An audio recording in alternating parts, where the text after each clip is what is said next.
Hello and welcome to the Overly Animated Podcast, where we take animation seriously. We talk animated shows and movies here, especially Miraculous Ladybug in the Owl House. Find everything about us at overlyanimated.com.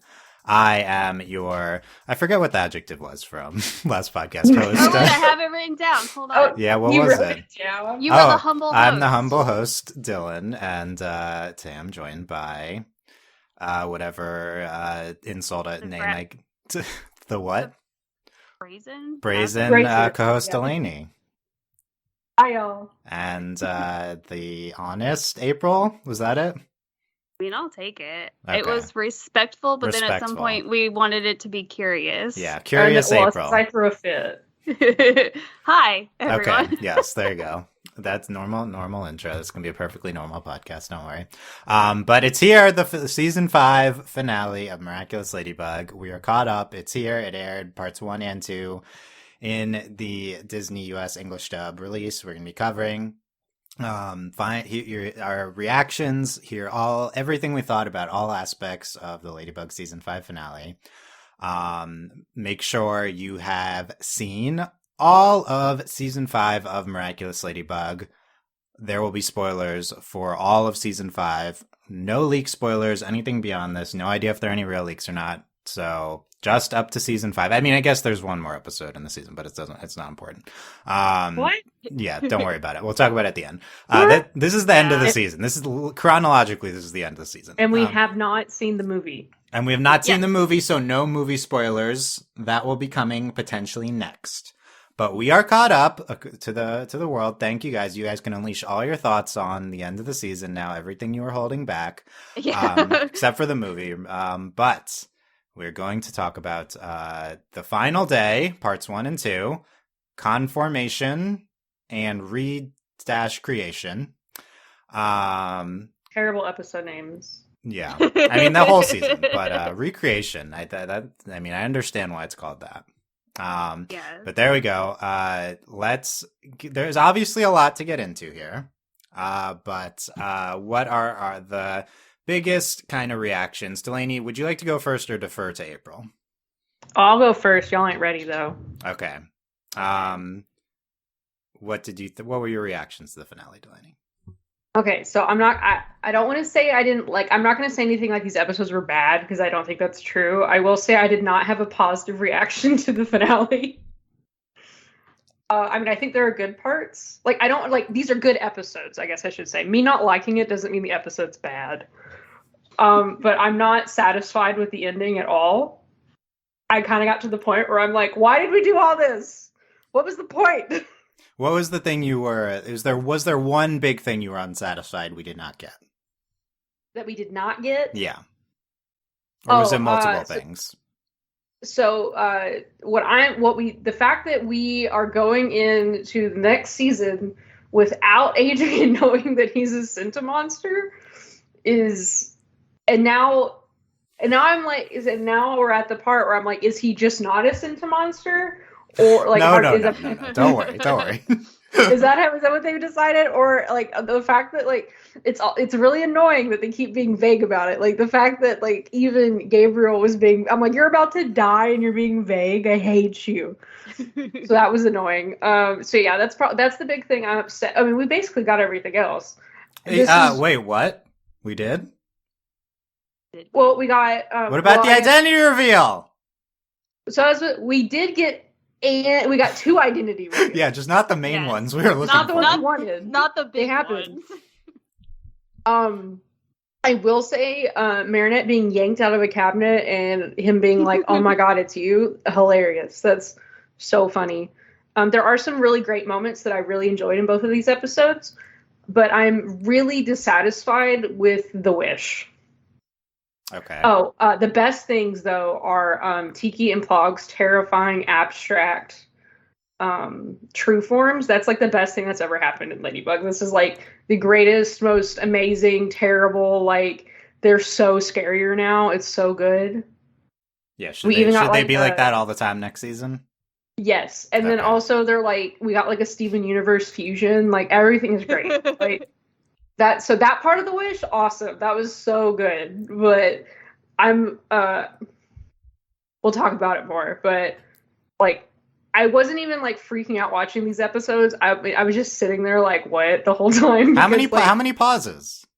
I don't think I paused it ever. Oh my goodness. goodness. And that's the other thing. I waited until both episodes were out. I watched them on the Disney Now app, which I'm going to complain for a minute about the Disney Now app because all of a sudden they've decided they're going to play ads at the beginning. So I hit play and I get the theme song and then it plays an ad. That's not okay. Yeah, they put an ad break there, yeah. Why have you done this? That's excessively rude. Granted, there was a part where like there clearly was supposed to be an ad break and they didn't do it, so that's fine, but I'm still mad about it.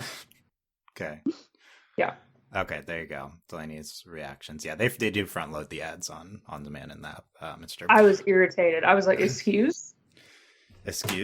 April. Excuse? What Hello. were your reactions to the finale? Are you sad? Yes. I'm not gonna lie. So the first one, Conformation, totally freaked out the entire time. I didn't know what was happening. I mean, I knew what was happening, but I didn't know what was happening. What specifically were you freaking out about? All of it. There was just so much that was taking place. There was. True. And as we always say, like, this show does so much in such a constricted amount of time so well. And I was like on the edge of my seat the entire time, little upset because I thought Marinette was going to be smart, but apparently not. It's fine. That's another issue. Yeah. I'm like, girl, what? I mean, checks out. Well, because it was literally told to her, and it's fine. It's whatever. And I didn't pause either one of these, which, as you know, this is the most surprising thing from the finale. Neither of you paused. Okay, so, the thing is, there's not really, like, for me, there weren't really these moments where I was like, oh my god, like, also things like, because what April's saying, the stuff wouldn't stop happening. Like, there was no moment to pause. It was just like, I feel like the ultimate pause moment is when he pollens Bug Noir and takes the Miraculouses and is going to make the wish. Oh, he didn't. Oh, yeah, well, no, he didn't pollen Bug Noir. He pollen Marinette. He's Marinette. Worst human being on I just Earth. wanted to say Bug Noir, but yeah, it's Marinette. That's stupid. Bug Noir is stupid. it's not my favorite. It's probably like something better. Probably something better in French. I don't know. Lady Noir was already. They already took the good ones. I feel like. Yeah. Anyway, continue. They wasted it. They wasted it.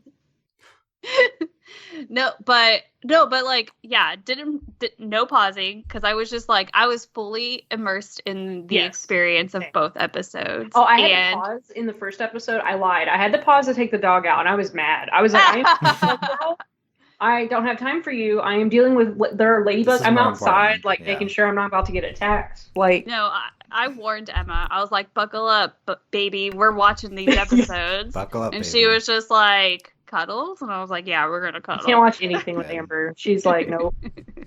but I did cry because I'm an emotional human being and I can't help it. And especially when like Bug Noir was talking to Gabriel and like they're talking about Adrian, and I lost it. And I don't know what was wrong. Yeah, it's fair. Yeah. Just I lost it, but everything was beautiful. I love how cinematic these two episodes were. Oh, they are very cinematic. So gorgeous from start to finish. Ugh. Love.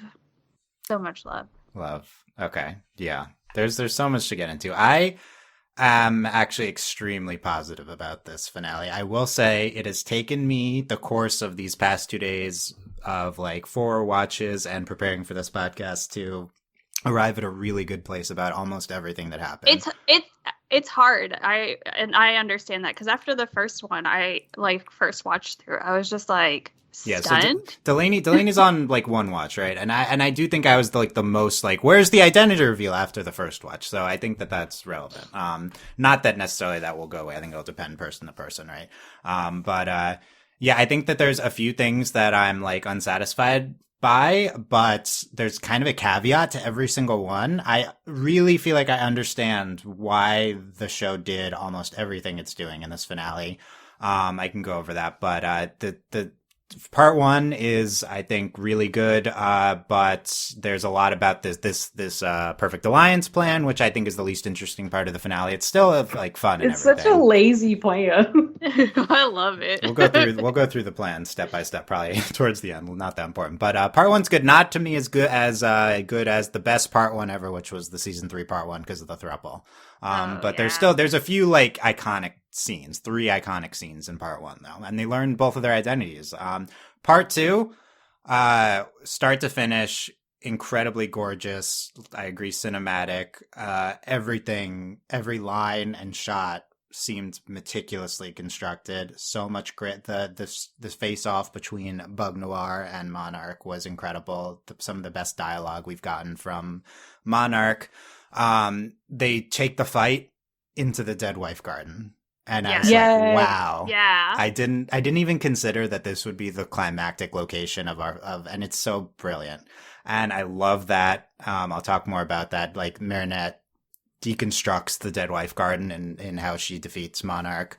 Mm-hmm. I love the wish. It has taken me a little bit to get here. I'll explain why. The epilogue is gorgeous. The scene between Marinette and Adrian at the end with another epic kiss is... I love that they just keep spinning the camera. It's the best. Yeah, maybe my favorite scene of the show. And I think part 2 is probably the best episode of Miraculous Ladybug, which I said last week, so maybe it doesn't mean anything. But I think this is I think this is the new number 1, representation number 2, and then there's a bunch of others from this season in the top 10. I just love this episode. Here, quickly, the 3 things that I'm somewhat unsatisfied by: identity reveal, no identity reveal, right? We'll go over it. The big thing, which hasn't been mentioned yet, is Adrian is not very present in this finale. And no. He's like sidelined. He sidelines himself. I love hardcore sideline. I love how Marinette focused it is, but the fact that we didn't get Cat Noir in the final fight does feel a little wrong. We'll go over that more. Especially since they're literally fighting his dad. Yeah. Yeah. And it's obviously purposeful to keep him in the dark, but we'll talk about it. And we never really explain Tomoe or Kagami in terms of the backstory. But I do think we kind of get everything else, so I'll talk about them more too. But yeah, I really love it. I've watched that last episode several times. Luca comes back as Monk, and it was amazing. It's like the best. I was like, this is the best thing that could have happened to Dylan. Like, thank you. I was so excited for you, Dylan. Happened to me. Thank you. It doesn't mean I forgive Thomas for taking him away for half the season, but at least we had the best possible. It's so good. Re-entering into the story. Also, Luca, I believe, has the best line in the episode when he goes Twinsy, and then that was my favorite. It's so good. Yeah, did they call each other Twinsy before this? No, but they have to. This is how it's just he goes Twinsy. It is so good. I guess now that she can talk, that they both can say Twinsy. Now that it's can be so good. I was and then the second best part of the episode is when Rose steamrolls into Hysen. That's great. Did you like when the New York hero said "sweetie" to the Batman hero or whatever? Yeah. I mean, I did, but the best part is when she goes, "I am the nightmare." Yeah. That's the I best am the nightmare. Yeah, we reintroduced the special heroes. I have to say that. You mean we had the Avengers? The Avengers assembled. It was so annoying. I'm so irritated they did it, but they had to. It was so annoying. I guess they had to.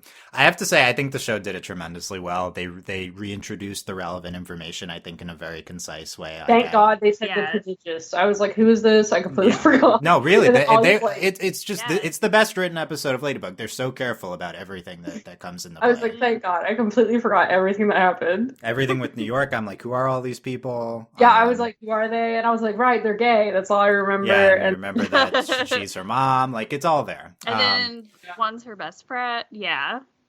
Yeah. There's so much going on. And then there's the guy who opens doors, and I was like, what? Yeah, I don't know why we needed that guy, but he was there too. So they could get there quickly. That's why. Yeah, so they could get there quickly. And then they even had the hot dog guy. It's great. Yeah. Yes. I think one of my quote unquote complaints about part 2, it's not really a complaint, but I don't think anything really matters except for the Marinette and Gabriel face off. So there's this fight happening outside that does not affect the events whatsoever.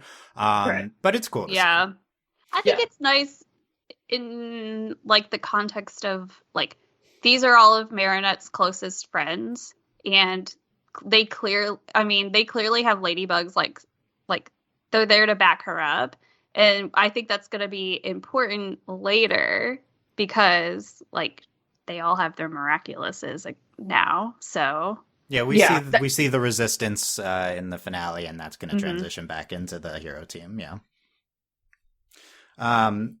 Yeah, so tons of stuff. It was the Avengers, literally. Yeah, it's true. Which we already got the Avengers. This was literally in game. Yeah.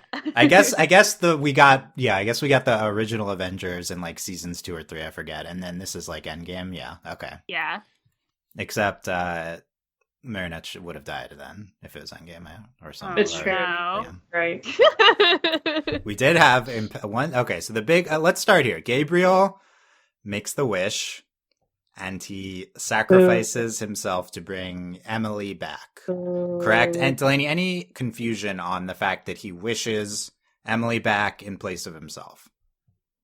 Okay, so yes. So I think I'm not confusion, but like, so like they're having this whole argument, right? And like they're like fighting each other. And before he makes the wish, it seems pretty like before he even like is a butthead and like steals the miraculous, it seems pretty clear that he's willing to do whatever it takes. Like he's like, I will sacrifice whoever. I don't care. I'll sacrifice you. Like he literally says that. And then they seem to have this heart to heart, and like you see him looking at her ring, and I'm like, you're full of crap. But he does seem to have a little bit of a change of heart. So to me, that's what I was interpreting why he sacrificed himself. But then on top of this, then we go into, then we see their true forms, and then we see the Kwame of reality.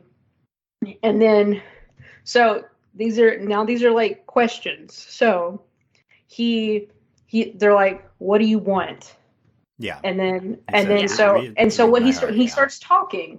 And so my thing is like, okay, is this rehearsed or are you just super dramatic? Like he's like, look in my heart. And it's like, okay, is this what the book says to do? Or are you just saying this because you're dramatic? Yeah. And then it's like, what do you sacrifice? Which implies, like, can he only sacrifice what he himself can sacrifice? Like, can he sacrifice Marinette? She doesn't belong to him. Like, yeah. I think he can sacrifice Marinette if he wanted. I think so. I think it's almost like they're giving him a choice. Like, and I think that is probably purposeful because like they explain very clearly like, oh, if you want these beans to now be red, then strawberries have to be green. Mm-hmm. And right, so my question, well, that's my question though. Yeah, we didn't necessarily know that he could choose. It is true. I think that's my thing. I was like, so to me it's more meaningful, like, so I'm like, okay, can he choose whatever? It's possible that he could have said himself, or he could have said a random person, but he can't necessarily choose someone to die. So then I do think that Marinette did have that impact on him, that he did choose to sacrifice himself. Yeah. I think you're completely right. He went in. He's like season 5. He loses sight of everything. He's intending to sacrifice a random person. He says that as much in the episode. Mm-hmm. Then Marinette has a heart to heart with him. She shows him the video of Emily, and that gets through to him, and he instead chooses to sacrifice himself. I do think that's probably part of, I don't think, Emily wouldn't want him after this. Yeah, I mean, Emily said, don't sacrifice someone, and he's about to bring her back to life. So yeah, he can't do that if he's going to bring her back to life. So his solution is himself. Yeah. April, was this what was apparent to you first viewing? What do you think of it kind of now? First viewing, because it just feels like a lot, and he's definitely being dramatic. He's such a drama queen. He is, and it's because it's just I really thought the wish wasn't going to happen. And so I didn't have any like expectations for it. I thought it was like a very powerful scene. And yeah, he's being dramatic or whatever. Also, he's like making her watch. He's a butthole. Yeah. Like, I mean, I guess he needed to tell her. So that's why he frees her. He needed to tell her, to tell Adrian not to to say that he was a monster. That's Which is Yeah. super rude of him. Oh, you don't have the right, sir. Yeah. Mr. I akumatize babies. No, I do think it's very sweet that he in the end trusted Marinette enough to like to deliver the rings to like Adrian, because I think he knew like in his heart of hearts that like this was how it was going to end, because he even said himself like there, and as they were sort of fighting, arguing, they're like there's no there's no way you can get exactly what you want out of this. And because that he kept saying like we're going to be reunited, the three of us, we're going to be a happy family. And I think Marinette made him realize like no matter like there's no way, like I can't, even as smart and clever as I am, I can't come up with a way to phrase this or to wish for this that ends in the way that you want it to be. So yeah, and I think even if he brought all three of them together, it wouldn't be happy. I think he realizes that. Yeah. Too, yeah. Because then he would have, and it almost feels a little cowardly for him to do that, but it's also like the right thing to do at this point, because like his son is getting so much love from other people, and he knows that whenever his wife comes back, that like Emily's going to continue to, not that she ever didn't love Adrian, but I mean, yeah. Yeah, I love the wish. I think that I've seen some confusion. To me, it seems very clear what's happening, that the episode pretty clearly demonstrates. This episode totally benefits from multiple viewings, I will say. I don't blame people for initially being confused at stuff, but he makes the wish, read my heart, read my soul. Yeah, I don't know if you need to say that, but it was very dramatic. I think it fit the mood was happening. Visually, it was spectacular with the gimme. And you see Emily rise out of the coffin, and he rises to hug up her one more time, and they hug and dance, and the light comes out cried. of those two. So they're both highlighted. It's clear that that's the trade that's being made. The only thing that's confusing is why Natalie is okay at the end. We'll talk about that. Yes. Yeah. But the trade of Emily for Gabriel, that definitely seems to be the intention of the episode. I thought it was great, gorgeous, great. To the question, why not have him say, I am sacrificing myself to bring Emily back? I think the answer is that... Unless the wish wasn't like quite simply, sorry. So it might have been more complicated than that, right? Yeah. If Natalie was involved in the wish, there could have been a slightly different wish, and I guess we leave open the option for that to have happened. Maybe he rewrites a portion of history instead of simply just saying, bring Emily back to life. Yeah. Something like that's possible. But the reason why, I think maybe they're leaving the door open for that, but the ultimate reason is why they are showing, not telling. I think Ladybug is huge on that recently. We don't need to say it. We're going to show it to you. Instead of watching Gabriel say, I am trading my life for Emily's, also, we see... he's a drama queen. That's and why he is genuinely a huge drama Yes. queen, like canonically. We see, instead of hearing that, we see him rise up and Emily rise up, and we see them intertwine and make the trade, and then we see Emily alive later. So I would say that is what the show is going for. Your mileage may vary on how successful it was. I thought it was gorgeous and great. I do think not explaining why Emily's back makes it a little confusing. Not by Natalie's back. So I think it might be that the wish was, instead of Emily using the broken peacock miraculous to bring Adrian to life, maybe he wished that he was the one who used the miraculous peacock. Does that make sense? Yeah, something like that, right? Does that explain why the world is the exact same except for this one trade? Well, we don't know if it's the exact same. Or he was like, take me in exchange for my wife and Natalie's health. Which we think would not be an equal trade, especially since he's about to die. But maybe he gets away with it because Natalie's not dead yet. He does say, during the fight, he says, you can take a life for a life, or you can injure someone in place of someone being injured. He says that. So, in theory, someone needs to be injured now that Natalie is alive, according to him. Maybe it's Emily. Yeah, I mean, maybe someone is injured, and maybe he was okay with a random person being injured, just not dying. But yeah, it's a little unclear with that. Maybe it's Lila. That's why there's like lightning at the end. We'll talk about that cliffhanger for sure. But yeah, I do think something like that might make sense, April. However, if he's the one that went in place of Emily, then isn't Marinette no longer Ladybug, or isn't she not Ladybug in the same way? Because I think you get into that. Well, and the other this thing is my issue with the Yeah, the other thing too is that because we know that it completely changes the universe whenever the wish is made, right? But yet Marinette still and everyone else. Like, Marinette remembers everything. Yes, that's the thing that I'm so mad about this epilogue. And even like okay, you could almost like explain away like for everyone else, like Monarch was there, he was a villain, X, Y, and Z.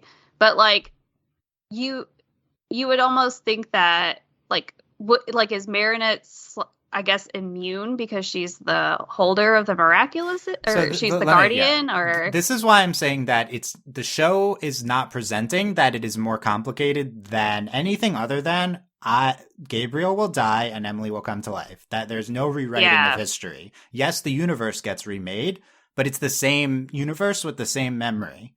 It's just that this one trade has been made.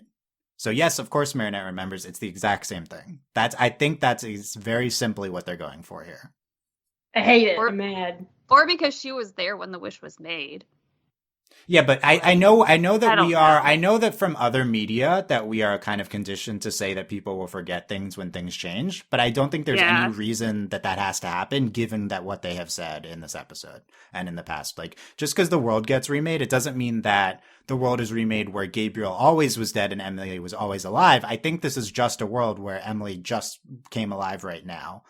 I could be wrong. Just wandered out of the jungle, you know? The big question is, like, what does Adrian think happens? It's like, we don't know with why Adrian thinks his mom is alive. Is this a world where his mom was always alive? But that doesn't make sense given that we saw the statue unveiling and it's like, it's Gabriel, who was alive up until this point, then sacrificed himself to help Ladybug defeat Monarch, right? That's what they say. So I think that supports kind of the version that I'm saying. Well, as far as he knows, his mom just went missing and she came back. Yeah, I was going to say, that's been like the whole story the entire time. They've never, like, to Adrian, they never said your mom's dead. Just that, also, like, mom got sick. Emily might not even know. Yeah. That's another good question. Emily remembers, what Emily knows, Like, what does Emily know? Who knows? For all she knows, she thinks she's just been in a coma because she Granted, was sick. Emily probably is smart enough to realize that, like, he died to bring her back. I mean, Emily specifically says, don't make a wish to bring me back. So now that she's alive, I think she's going to immediately think, oh, he made the wish and he's dead. Yeah, she's like, he did exactly what I told him not to do. Yeah, but this is, do you guys understand what I'm saying? Like, I think we have a tendency to try to overcomplicate this. I understand why other people are having a little bit of trouble, but I really think the intent of the episode, and it does everything it can to visually show this, is really just that one trade with everything else is the same. Yes, which is why I am not happy with this finale. Yeah, what aren't you happy about that with? So, one, like, to have a mechanic where you can destroy the universe and recreate it, and then for the only change to be this, like, what was the point of 5 seasons of this? Like, what was the point? He won. He got everything he wanted. Like, he did it, and there's so far there are no consequences. The only consequences I can foresee are only for Marinette when. Presumably, I don't believe Lila knows she's Ladybug, but she has all the information. She knows Monarch was Gabriel Agreste. Yeah, we don't know. Adrian doesn't know. Marinette and Ladybug lied to him, so that's going to come up. That's going to be a big Delaney, problem. So here's what I would say. He could have wished that, for instance, Adrian, they never had problems getting pregnant in the first place, and Adrian is a real boy. But if that were true, then like multiple people would have to die, right? I think. Yeah. So he could have rewritten that. I guess that's the point of building it up. The threat of we could rewrite the world and it could be really bad, but he instead chose to sacrifice himself and not make this huge change that would impact the world in a really bad way. Well, my thing though is he doesn't know that. Like, that's the thing, though. He didn't know that. He didn't do this out of the goodness of his heart. Like, he purposely didn't kill a random person, but, like, that's it. No, he chose. Well, he was trying to make a heroic sacrifice. He said, instead of killing a random person to bring my wife back, I will kill myself. Well, my issue is, as a show mythology, this falls completely flat. Like, to me, this almost ruins, like, the whole mythos of the show. Is it because we didn't see the thing that they were building up to? Or is it because or do you think it contradicts what we've heard previously? I think it contradicts, and it just completely defeats the purpose. Like, we've been so worried about don't make the wish because you're destroying the universe. Like, you can't do that. That's messed up. And then in the end, for it to all end up okay, like, that's not cool. Like, that's not fair. Like, that doesn't feel right. Like, even if the answer is that, like, oh, just this one time it worked out, that sucks. That's, like, not a good. That doesn't feel good. That doesn't feel satisfying. Like, obviously, am I happy that, like, Marinette and Adrian are still together and they said I love you and they kissed? Yes. But, like, for him to have gone through all of this, to all this trouble, for him to be like, I need your miraculous so I can make the wish, and everyone's like, no, you can't do that. That's bad. And then for him to win, like, he got everything he wanted in the end. Like, so sure he's not around anymore. He didn't. Because, he's not around anymore. But my thing was, he was dying anyway. Like, he literally, that was no. So he was dying. But first of all, valid, everything you said, valid reaction to have. Mm. He's dead, right? Like, the wish didn't work out because he doesn't just get to wish his wife back to life. There's a balance. Said, though, was that I don't know if he could have made the wish in a way that would have kept him alive anyway, just because, like Marinette said, like, you can bring your wife back, but, like, you're dead in, like, 5 hours. Yeah. Yeah, I mean, I think he could have wished that none of this happened in the first place, and that would have been catastrophic consequences on the world, and I think he would have been fine. I get if you're saying, like, that it's kind of anticlimactic given that we heard that there would be these big ramifications, but I think that the reason we heard that is so that the threat of this was there. If we just thought Gabriel's big plan was just to sacrifice himself to bring his wife back, this wouldn't have been a big whoop-de-doo, you know, like that. Yeah.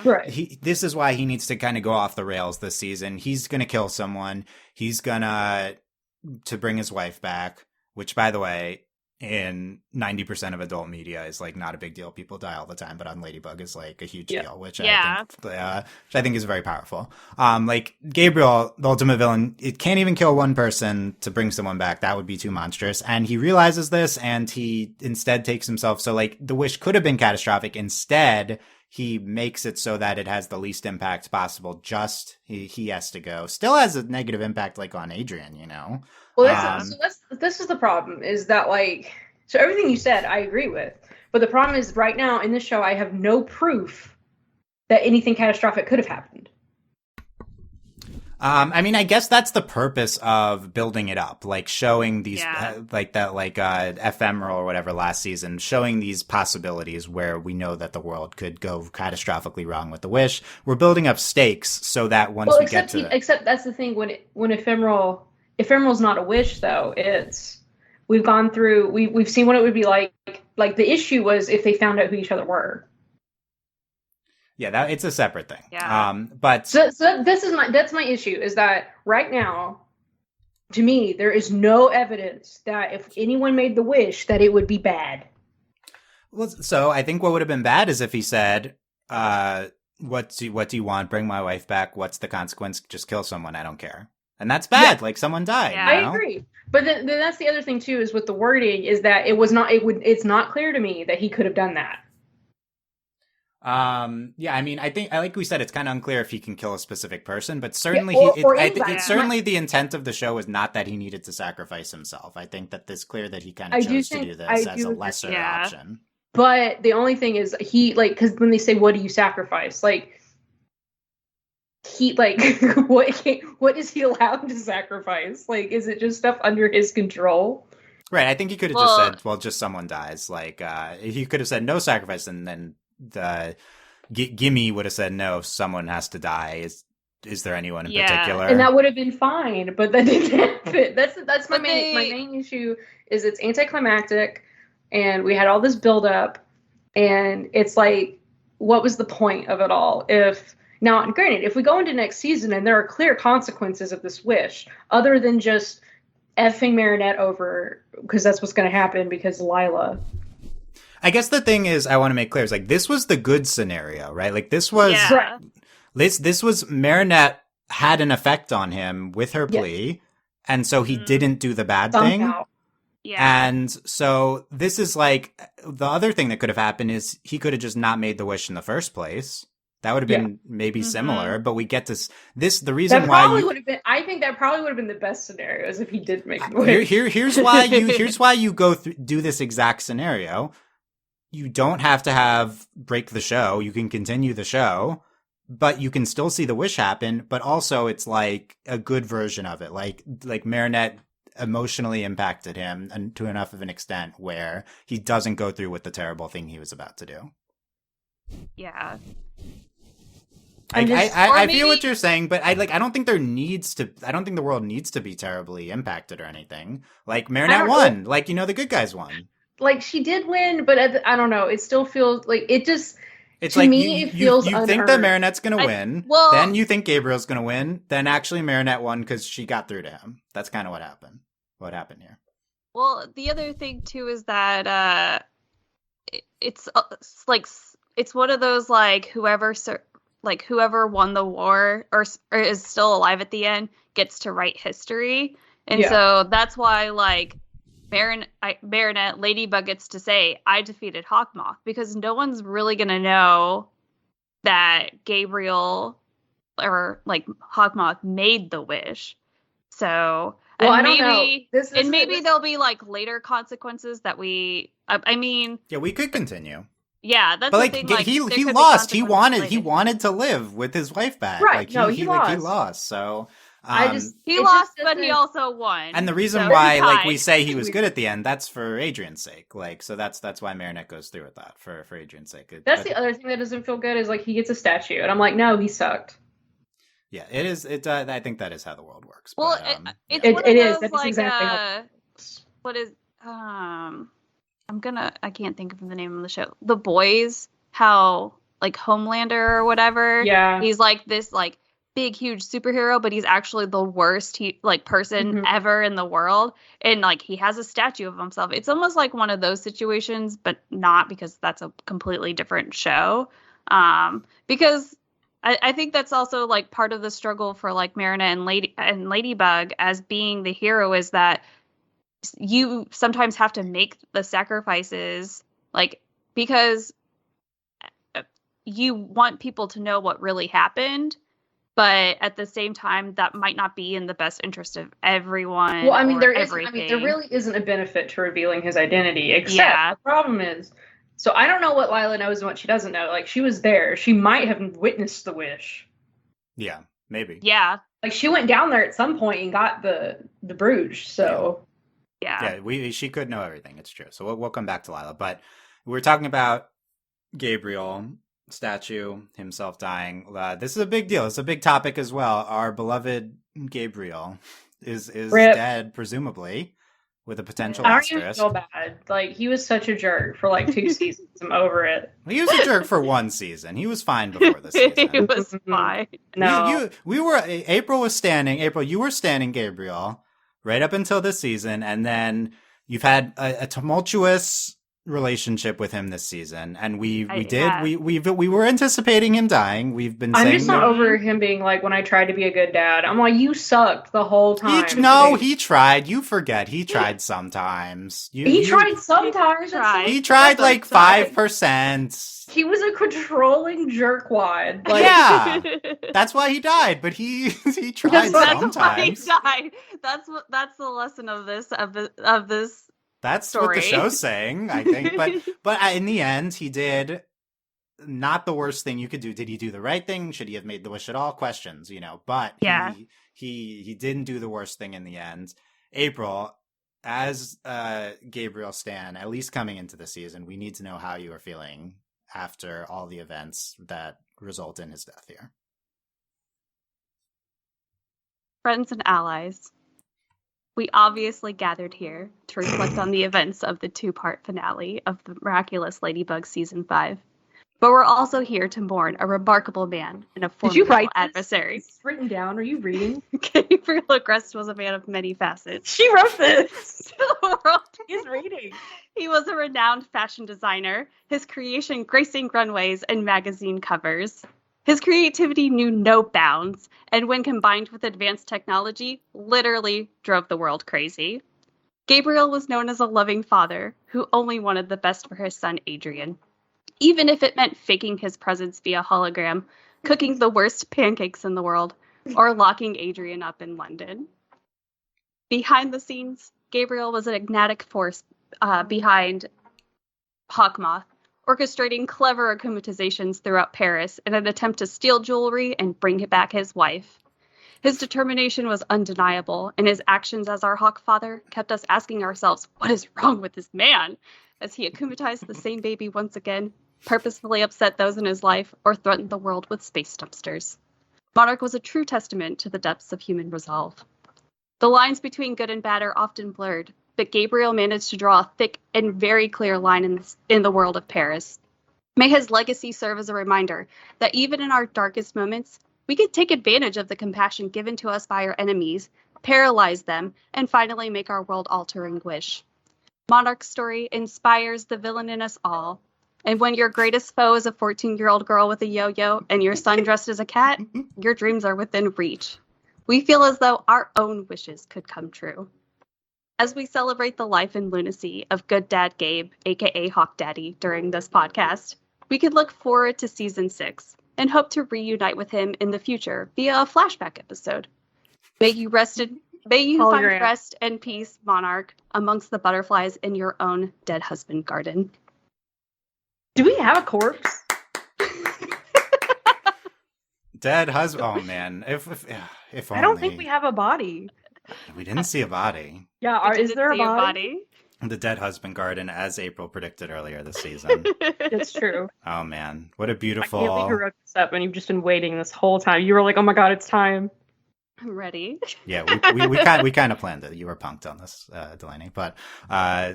Oh, come on! I wrote this. I never get to know anything. That's because you have the best reactions. That's why we can't tell you anything. Did you write this? For a second, I was going to ask if it was ChatGPT, but no, it's clearly not. As how beautiful it was. ChatGPT would have been like, it would have just gone off the rails. The ChatGPT ones were really hilarious. Like it called because I asked for one that was for Gabriel and then one that was for Monarch, and then I asked for another one that was like write a eulogy based off the opinions of the overly animated podcast about Monarch. It might know because I've told it about us. It was they were wild. Like that's good. April, that was so beautiful. Thank you.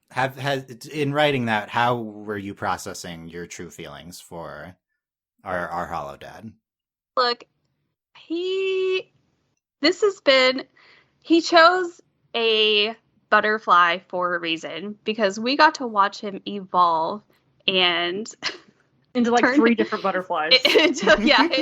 I think it was like 4 because he was Hawkmoth. Was he Shadow Moth at one point? Scarlet Moth, and then Monarch. So we got 4 versions of this man, and you know, it's just hilarious to me because he got what he wanted in the end. The villain won, and but he's also dead. So karma. That's okay. Yeah, you're right. Karma. Yeah. But is he forgiven in your heart, April? For now. I mean, yes and no, because there's so much that he did wrong in season 5. It's a lot. But in the end, when it mattered most, right? But I guess, yeah, because in the end, he didn't do the worst. He didn't do the worst. I think he made his wish with Adrian in mind, because I think he lost sight of that along the way. Yeah, as they talk about with. There you go. Then not as bad as he could have been, award. Exactly. I mean, literally, that's for him. But no, I mean, Yeah. Adrian went from about to have no parental figures to his mom is back. So And Natalie. So he And really Natalie got the, somehow. now he has his moms. Now, So yeah, he gay- can his gay have two moms. moms. honestly, the real winner here is Natalie. Yeah. gets Emily instead of Gabriel. Yeah, it's a good. Also, I trade-off. really wish she would have cross-bolted him. I was so excited. I was like, shoot him, shoot him, I shoot him. know. I was If only ready she for wasn't it. almost dead. Yeah. I know. I was like, pull the trigger, do it. Do it. I think this was the perfect ending to. We've been to Gabriel's arc this season. We called this literally middle of the season. I said exactly like he's going to sacrifice himself to bring Emily back. So, and we've been saying every single podcast that he's dying, right? Like, Yeah. this is Like, the ultimate death flags been upon dead. death flags, right? Like, We've been saying that there's no way the show can continue like with him still alive. Like and I think that they had that endpoint in mind, and they said, honestly, he's too sympathetic heading into the last season to die. It would be too we have to sad. ruin his life. yeah. We have to make him really villainous, and then in the end, he makes a fittingly complicated choice, I would say, because he was ultimately a very complicated figure, one who never killed anyone, and yet took the agency away from many a baby and other, Many a baby. Many a Beings. baby. you And know, all of those around him. well, knowing that it would revert back in the end. But, I think he's largely a sympathetic villain for most of the show. And then No, I he think goes, ultimately it wouldn't matter if it did fix it all at the end, because ultimately if he won, there wouldn't be magic ladybugs. yeah, I guess that Yeah. is true. That his intent was yeah. He just it he was just he escalated. didn't care. Yeah, but we always, the He- key thing was he always understood why he was doing what he was doing, which is the purpose of the Dead Wife Garden. And, I think we largely sympathized with him until the last season, and then they made him go off the deep end, and then I think that it was handled extremely well, and this is the perfect fitting, complicated end for Gabriel, given his arc. I look back at him as an incredible villain, personally. Oh, I agree. No, I think Yeah. he's like one of the best animated villains. yeah. All he wanted to do was steal some jewelry. He's just like- it's the perfect kind of balance for most of the show. Yeah. Of like he's hilarious and campy, and dramatic, and yet also like doing bad things and is a bad dad, and yet And he has sometimes to, we see every the time he light. akumatized himself, part of me died. Yeah, he got It to was do it one last hilarious. time again in Oh. part one. How exciting. Also, this Yeah. was literally the plot to the Guardians. Okay. Oh. Guardians of the Galaxy. No, the movie The Oh. Guardians with Jack Oh. Frost. The Yeah. owl, the Gahul, No, Gahul, Dylan, Gahul. No, not For the that record, one. that was amazing, but not what I'm talking about. Love Okay, Dylan. I know which one I you're know the one talking you about, meant. I know the one you Delaney. meant now. Yeah, I know. Okay. No, Dylan's just trolling me because Dylan sucks. I just want to say the legend got the loud. I don't know. No, Okay. no, that's the title of the podcast is Dylan Sucks. Okay. Next up in our wow. proceedings is Dylan with a eulogy. Okay, here we go. Oh no. Ladies and gentlemen, God, friends and please. family, we gather here today not to mourn the loss of a person, but to bid farewell to a place that held within it a story of love, sacrifice, and Oh my longing. god, the Dead Wife Guard. The Dead Oh my Wife God. Garden, Oh hidden my beneath the God. grandeur of Gabriel Agreste Mansion, was not just a subterranean lair. It was a sanctuary where a man's undying devotion to his wife was preserved, even in the real face of life. adversity. The Dead Wife Garden was more than just a location. It was a symbol of Gabriel's unwavering love for Emily. It represented the sacrifices he was willing to make in pursuit of his goal to bring her back to life. It was a place where the boundaries of science and magic blurred. Did it? Where hopes and dreams were carefully tended like fragile flowers in a garden, all in the name of love.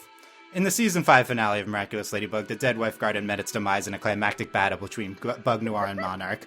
As the layer, which I told it, and it spit it back out at me. As the layer crumbled around them, we couldn't help but feel the weight of its significance. It was a moment of reckoning, a reminder that even the most powerful desires can lead to the destruction if pursued without balance and compassion. As we bid farewell to this underground sanctuary, let us not forget the complex emotions that it represented. It was a place of both villainy and heartache, but it was also a place for where the potential of redemption and healing lingered in the shadows. Gabriel Agreste's love for Emily, no matter how misguided, serves as a reminder that even in the darkest of times, the human heart can still shine with a glimmer of hope. So as we say goodbye to the Dead Wife Garden, let us remember it not as a place of despair, but as a symbol of enduring power of love and the lengths to which we are going to for the ones we hold dear. It's in its destruction. May we find a lesson in the importance of balance and the consequences of our actions. Farewell, Dead Wife Garden. Your story will be remembered, not with tears of sorrow, but with a recognition of the complex emotion that makes us all human. ChatGPT wrote that? That's impressive. That was the best thing it's written, I think, yeah. That's pretty good. You could tell it was written by ChatGPT, but it was You can really, tell. really good. Yeah, I agree. Good job, ChatGPT. Also, we're not going to have a dead husband garden. We're going to have a dead husband backyard. Oh. Where? Yeah, is there a secret part of the backyard where we're going to store the It's the body? dead husband backyard. He's going to have a little corner, like... There's like, gonna be they might have a rock, or like this is Gabriel's little memorial tree. There's gonna be some bronzed pancakes. Yeah, it's the backyard. Make a statue of his pancakes. That's such a good idea. He should have had pancakes in his statue. I He agree. should have been making pancakes. He should have been nice dad. I will say that's the problem. So these are some complaints. These were legitimate complaints I had. Was that there wasn't a pancake reference when they were fighting. Yeah. Oh. No, Like- she Well, referred to She referred to what he spat at her It's about true, fashion, but yeah. she should have also dunked on those pancakes. And your pancakes were terrible. That would have been good, yeah. One last Just like time. gives this whole heartfelt thing, and also your pancakes sucked. Like, we deserved it. Also, they were literally in the kitchen. Like, we deserved it. Like, they could have been like, "LOL, here's the pancake flour," but no. no, Yeah, it's it fair. like fell on him. Ah. I'm Yeah. still not over him yanking her out of the cabinet. It's so funny. I Yeah. screamed. I was like, I can't believe. Okay, so when she transforms, I'm like, he's gonna find you in his house, but then he just literally just yanks her out. So funny. I love when he dramatically is like, Marinette du Pain. yeah, or whenever he like leaves his lair, he's like, I have to go be a gracious host. He's I'm like, shut Ladybug. up. Also, he literally says like you walked into like the my wasp nest, the whatever. monarch's Not nest, Yeah. yeah. It's like No, there's hey, some good lines. We'll go through all his lines from. Oh, He had some amazing lines. But April, are you mourning the loss of the dead wife garden as well?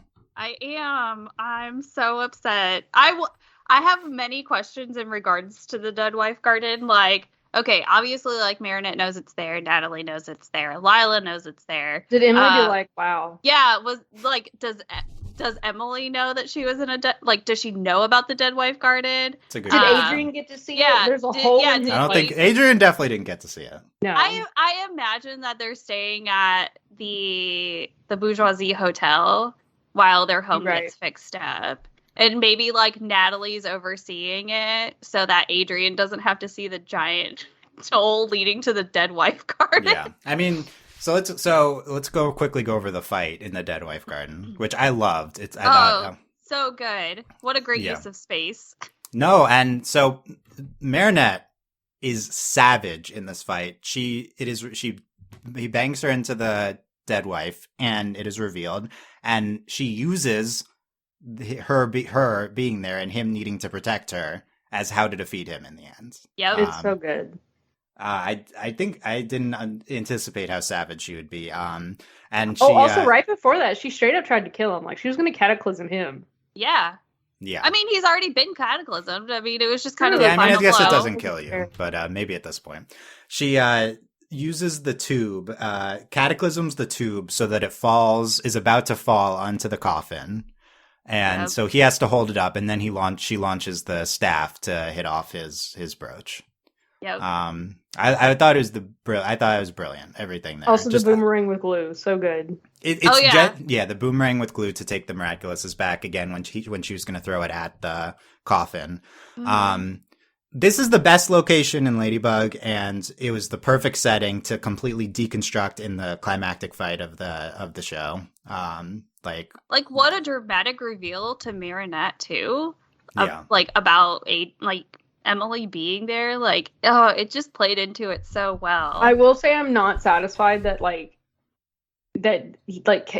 I think it sucks that Gabriel died and he doesn't know his son's Cat Noir. Yeah, Oh, yeah. Sucks. he didn't deserve to know. How Yeah. about I that? wanted him to know. I We wanted wanted to it. I ruin his know. life. I know. We'll talk about that. We can rebuild the dead wife garden. Let's build it back better for season 6. Dead husband garden. Even if there's Dead no husband even if there's no backyard. body, Just Yeah. stick Dead a pancake husband in there as a symbol. Dead husband memorial garden. Yeah. Dead husband backyard. Whenever you first said that, I am just picturing like all those typical like father things, like a barbecue grill and like Yes. those strappy sandals and socks. All of those things that are not Gabriel. All of those things. He's never grilled in his No. life. He did flip a pancake. No, didn't he have that burger stand? Oh, it's true. You're right. Oh, he did work in fast food. Yeah, There it has is true. to be more. He- Like he wouldn't do that anymore. Yeah. It's Yeah. true. I guess that's why he gets into pancakes now. It's like his origins were food in the past, which we saw in Psychomedian, by the way. I know we missed that in that podcast. Anyway. Oh yeah. Okay, three more things to talk about with relation to the wish. There's just so much here. Thing number one, Emily is back in the epilogue. I mean, we'll talk about the epilogue too, but in the end, we see Natalie sitting with Emily. Nope. We think that's Emily, right? Any confusion there for you guys? No, that's Emily. that's Yes. Emily. I have since learned that some fans that think this is Amelie, not Emily. But then that would mean that that Gabriel didn't wish for her to be alive. They do look the same. I mean, maybe They she's are. alive. And I will say, I will give this credence because Felix is there. Felix is there with Kagami. Yeah. No, I think this is supposed to be Emily. I think so, but like I you think know, I so, don't blame too. y'all for this crazy train. Like, sure. I mean, I don't blame it because they look the same, but I think the episode is clearly orchestrating this as Emily. Well, look, we clearly thought Marinette knew who Monarch was, but Yeah, by the way, proven Marinette wrong. did not know who Monarch was. After Did not know. I was like, they literally told you. I don't. Yeah. understand. She did Felix not literally know. told you. Yeah, so that's Emily at the end. I believe that's the intention of the show for sure. But where Amelie is, I guess, is a question. Okay, Natalie is with her. Yep. She And seems not to wearing little legs. Right, she seems to not be sick. So what happened here? We've already kind of been talking about it. I think Maybe the they answer just is cured her. Yeah. Emily's Did- God now. Emily can do whatever she wants, and she just cured Natalie. Nice. Emily is Gimme, and Yep. Okay. Also, I think Gimme is the most hilarious name. that's the I next know. topic. I That's the agree. next topic. Okay. How is Natalie alive? Is Magic. Magic. did she Magic get ladybugs. did she get fixed in the wish? Unsure. No idea. Unclear. I agree. I really hope that is an answer we get in season 6. I do agree. I do think we deserve an answer. Yeah. I think Because we it will. literally looked like she died in front of Marinette. So like, She's even if clearly it's like dying. even if it's like a very casual answer, because obviously Adrian would notice that, hey, Natalie was dying and now she's not. And I feel like it's one of those things where like someone would say something, right? If you see Yeah, something, say something. maybe No. it was like Kagami's mom or something. I mean, Could have fixed her. Maybe. Yeah, so I think either the wish and that the language on the wish was not simply just bring yeah. Emily back, maybe it was something broader, or maybe she came back as a consequence of the wish, even if it was just bring Emily back, or she is cured independently of the wish, which I think makes Yeah. a lot of Natalie sense. saw Considering, Emily, and Emily gave her a kiss, and it cured her. wow, yeah, will they be together still next had- season? She still had Emily still had healing powers in her, like how in Doctor Who, whatever. When the they doctor- regenerate, Yeah, yeah. that's exactly what happened. Emily regenerated, and she used some of her regeneration magic on Yeah, That's Natalie. exactly Uh-huh. what happened. I mean, it makes Yep. as much sense as anything. That's what I'm gonna choose to believe. I'm in. sold. Okay. I do think we'll get an explanation next season, but the answer is unclear. I think that is basically the thing. The two things that are super unclear are Natalie being back and the electricity at the end with Lila. But the Yes. wish is Yes. intended to be clear by the show, I would say, whether you interpret it that way or not. Last thing. Okay, Gimme. But before that, we see the true forms of Tikki and Plag, which we referenced. Which is the Yes. greatest thing ever. So last season, we had a podcast that was entitled Hot Tikki Theory. No. And I believe Hot Tikki Theory confirmed. Hot Tikki Theory happened. This is hot Tikki, Delaney. What do you think? No. You saw the outline, Delaney. You saw the outline, and you said Tiki's hot now. Do you agree with that you're seeing the full thing? Oh, so upset. So you don't think this is the hot Tikki you imagined? Oh my god. Or no comment? Which of the is it no or no comment? I'm still trying to process this.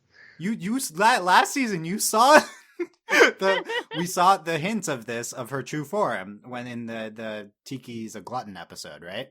Yeah. And you said this is hot Tikki, I believe. Like so this is Darn it. Do you want to walk that back? The problem is I was right.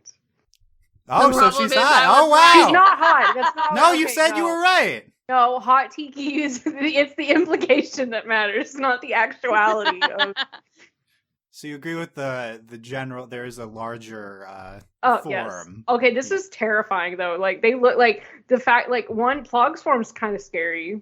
Yes. I will say I like it better than Vatu and Rava when they're just like kites. They're just But- Batu and Raba though, right? Tikki and Plog. yeah, that's the literally same what thing. they are. Yeah, 100%. I think we can call Tikki hot. Why not? Why No, not? mm-mm. Let me scroll No. down. Let me give it The another fact look. that they have chosen to Let be me these give it cute little another guys. look. Also, another question. So we're going. Does this implies right that they all look different, right? Maybe. I think just these two at least. These are special ones. I don't know. Look, don't know. Tikki has 4 arms, 6 wings. Why not? Why not? Why not? Just scroll She's down. a nice figure. Why not? But Plug has 6 arms. Plug has 6 arms. I don't know. Yeah. There's so many pictures. Okay, this is gonna take There's a a while. lot of pictures. Yeah. You have to I mean, scroll I will. back further. This picture of Fang really needs to be The screen cap? The cap. screen It's cap. so good. It might be. It might be. Please let it be. Oh, 'cause why? it's boring. Look, they're scary. Look at her. I want you to look at hot Tikki, Delaney. Really look at her. It's not. It's not. Really, like tell me if she's hot. No, No. it's the eyes. They freak me out. It's kind of like that. What's that Eyes movie? are- What's that movie eyes- where she has like the really creepy eyes? What movie? I don't know. The eyes are like the most like this is very like I think what is unexpected considering we saw like the outline of her previously. She looks a Yes. lot more like non-human than we thought. Maybe. Yes. Maybe that's. I feel like the eyes are somewhat. She's still like humanoid. Oh, it's She's a humanoid. It's Yeah. that movie Yeah. that's like Battle Angel. Like, Oh yeah. Oh, I know. Alita Battle Angel. Yeah, That's yeah, what- yeah. that's She what is I'm the looking anime eyes. I see. What you mean. Yes. I think Um, Plog looks really cool. I think they both look cool. Oh, I agree. Yeah. And since we said it was hot Tikki theory, she's hot now. That's just how it works. I Well, will there's say 2 versions of Tikki. I like that we had the introductions like he was like Tikki Yeah. Plog, reveal yourselves, and then Plog's like, I'm Plog. Yeah. And I'm like, I already know who you are, buddy. Yeah, it's like I don't need you to tell me. Are they like more? Are they different versions of themselves when they're their true forms? Like, Okay, do they that's a good remember question. I was like, What do they they are when they're know? Kwamis? Like, Kind of I don't like how in Cardcaptor Sakura, like UA is completely different from I can't think of his name now. But okay, I know you guys don't know what I'm talking about. I'm sorry. it's okay. I'm sorry. How about Gimme? What I did do you So like the Gimme? name Gimme is hilarious because Gimme grants wishes. So gimme something. Get it? Oh, gimme something? Is that what they're Uh-huh. going for? I Problem don't is, know, but that's when I what I heard this, interpreted. I heard Gibby from iCarly. Like it's so similar. Gimme. I thought it was Gimli. I was like the dwarf. Like that's what I Yeah. heard. Gimmi. Shout out the person who subtitled this episode for Disney. There's so many names. Yes. But yeah, I think Gimme is really cool looking. Also, just the whole like pink glow of the wish scene is incredible. And like the stardust looking. Yeah. Like everywhere. I thought that was very pretty. Who's hotter, Gimme or Hot Tikki, Delaney? Gimmy's hotter. I kind of think Gimme is hotter. Yeah, I agree. Gimme is our NB god icon. I want to ride around in Plog's chest. Right, he has a hole in his chest. I Yeah, think I that's a wanna ride glow. around. I think it's a glow. No, Like at he's some like- point, I want whenever in you there. see him, like, Oh, when he you pulls get something full out of it? frontal. I want in there. When you get full frontal of hot Tikki, April? No, Plog. You see the hole in his chest. Okay, wait. Oh god! All the comments. That's not what I meant that to be. That's the title of the podcast. No, full frontal Plog. Hot Tikki full frontal. God. So upset that like this happened. I had completely like blocked that from my mind. You blacked that out. Also, there's even another reference to that episode in this episode. Yeah, when Tikki devours the croissants. I was scared. I was like, croissants. "Don't do it." I was terrified when she ate the croissants. I know like, there's no consequence though. Yeah. She I stayed was fine them with. all. I was like, "Thank God," because I'm like, "Girl, we don't got time for this. Do not eat the croissants." Delaney, you're like, there's no consequence from the wish. I'm like, there's no consequence from Tikki eating all the croissants. That's the I real will say Oh, that story maybe here. I was scared when she ate all the croissants. Maybe there's less sugar in croissants. And so she was, Oh yeah. like, her addiction was not triggered. Maybe it was Yeah. not that giant bag was still not enough. Anyway, Gimme cool, right? Yes. This is Yes. God. They met God here. This is Yeah. literally this is Arceus. This is literally like Pokemon Yeah. God. Yes. You know, this is my favorite part. I think this is like the best thing ever. I It was also, gorgeous. Yeah, go ahead, April. I was going to say, I love that Gimme has, like, a personality. Like, what Yeah. year is it? Like, you Yeah, know, Gimmy's like, they literally like Steven Universe fused. It's what's great. going on? None of you ever want to see me. There's always Yeah. something Yeah. wrong. Marinette should just call Gimme just to say hi. I agree. Aw. I guess she feel doesn't like have the cat you- anymore. I feel like you can't just summon Gimme. One I does think not you just can. summon Gimme. Yeah. I think you Here's my commentary on the scene. This is Ladybug's Deus Ex Machina scene. Yes. So many animation finales, like every single one, they want to go big visually, right? Like Owl Yeah. House just had like the kaiju, right? Like everyone wants to go huge visually, and most of them have this Deus Ex Machina like thing that solves the problem, and it doesn't make any sense.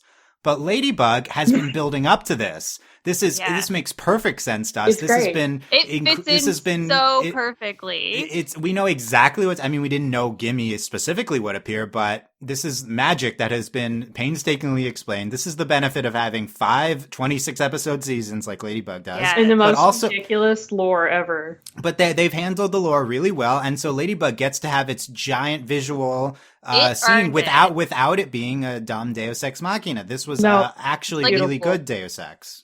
It was like, it feels natural for the story. Like Whereas, even like, well, even when they like reveal Plog and Tikki, it was like this Yeah. is good. This is right. you're like, I'm here for this. Like, They of went big course. visually, and the story was great. That's so rare with It's these so finales. So, Yeah. so upset how good the show is. and then I love that Gabriel gets to dance with his dead wife one last time. Lord. Yeah. I'm like, this is a corpse, Gabriel. I guess you're about to be a corpse, so maybe it's okay. He was like basically basically a a corpse. He was Is it- coughing up black dust. Yeah, is it that part necrophilia if you're about to die? Is that how that works? I still think so. Yeah. Okay, Yeah. it's kind of creepy, Gabriel. There's but like, there's not like, there's no. It's not horseshoes. Okay. Maybe that was just like his own personal. He's like, I just want to hold my wife one last time. Like, yeah, it before was you like take me away. a visual moment to signify Look, the he's a creeper. exchange. It's fine. yeah, We knew he was a creeper already. yeah. He took his dead wife and put her in a garden. Like, Yeah. you know it. It's so weird. We were already fully aware. I'm gonna miss Gabriel's campiness so much. Like, yeah. I'm I worried can't- that yeah. I'm worried that I can't Lila's not do it. gonna bring the same energy. We'll talk about Lila's it. But, not gonna bring this. No. Lila's not fun. No. if there's God, they have to work to make a campy version of her. I think there's something. They- there, maybe. They have to work to make Lila. I mean, Like, I think they're if maybe trying if- already with Cerise. I think they're If trying. she's to make maybe her. wearing like a different disguise every episode, that'll that would work. be good. But, That'd like, be good. other than Okay, that, we'll get back to that. Okay. Let's talk about. Should we talk about the epilogue first? Let's go through the epilogue, and then we'll talk Okay. about what we did and didn't get. We talked about a lot of this already. So the epilogue, which, like, I just want to say, a lot of the things that I'm saying are incredible about Ladybug, maybe in comparison to other shows. It's largely because the show has a clear runway. Like, the show has 5 full seasons, and it got an epilogue, and now it's going to continue. Like, no Yeah. show Yep. ever gets to do that. Nope. So one of the conclusions is just stop canceling shows. Like, you get incredible results if you keep like, doing that. let people finish things out. Let them cook. Let Yeah. Thomas cook. Let Okay. Thomas cook. Let him cook. Okay. Pancakes. Okay. I was going to make that joke about crepes. Gabriel at one point. I was Make going to make that crepes. joke. I was going to say, let Gabriel cook pancakes. Okay. We see this scene of this huge climactic scene of Adrianette. Marinette puts the Graham Davanelli twin rings on Adrian. Mm-hmm. We see that he has his Miraculous back. And he's like, I'm free. Yeah, you got I'm the so free when I'm with I you. hate this show. Yeah. They say, I love you at the same time. Super cute. So cute. Lumity style. And Lumity style. Lumity style. And they kiss, and we see it from We 4 spin different the camera. angles. Again. So we cut to and they're paintings. Like we cut to 3 different paintings. It's the most gorgeous shots of Ladybug if we ever. do this every time they kiss, I'm fine with that. Yeah, you know what? Please, No can complaint. we do this every single time? Maybe It's we can great. introduce different art styles too. Like, Oh. maybe the next time we get like a really watercolor scene. So, fun fact, I was hanging out with my friend who she has seen a little bit of like the first season of Ladybug, and she sees stuff on Twitter. And I was like, oh, I'm podcasting tomorrow on Ladybug on the finale. And she's like, every time I see stuff, it's wild to me that they haven't kissed yet. And I was like, guess what? Guess what? It happened. Actually, Yes. they're dating and they kissed. And she was like, what? We also see them right at the start of the epilogue. We see Marinette kiss Adrian laying on the blanket. Mm-hmm. Yeah. And then we see this kiss, and this is their 4th kiss, 3rd as Marinette and Adrian. Yay! It's not sad. We did it. Marinette says, "You're the only one who can decide what to make of your life." Adrian says, "When I'm with you, I feel so free." The way that that's phrased, like that small conversation, feels very intentional. Yeah, so I love this scene so much. I love this scene for Adrian's character arc. This is the conclusion to him being like controlled and The solution is kill your left dad. inside. The solution and is kill your now dad. he's free, and now make your dad sacrifice himself to bring your mom back, and your nice mom is back. Good hopefully. mom, Emily. Hopefully good mom. But now he is finally free, concluding his arc from season 1 of being trapped and we saw that when he's Cat, he gets to explore himself more freely, and now he truly is free, and dating Marinette signifies that. And the other layer to this scene is that this is the Adrian as a Sentimonster scene, because she puts the ring back on him, and But Marinette says to him, "You decide what to do with your life." So does 'Cause Marinette she know knows. that? Right? So Presumably, she based knows on that out of the presentation, but not that Gabriel's monarch. Is that what look, happened? as long as she gets something out of that presentation. Right now, she's batting like 0. Like, Right. here's but she didn't get anything out of that presentation. here's my interpretation. I think things clicked as the finale went on. Like I think. Like, she didn't initially understand that Gabriel is monarch, but once she saw him there, then it clicked. Oh, that's what the presentation meant to her. I can't believe and then which is can't still do it. stupid, but yeah. I think whenever Natalie said I used the broken peacock miraculous, like that would then click for.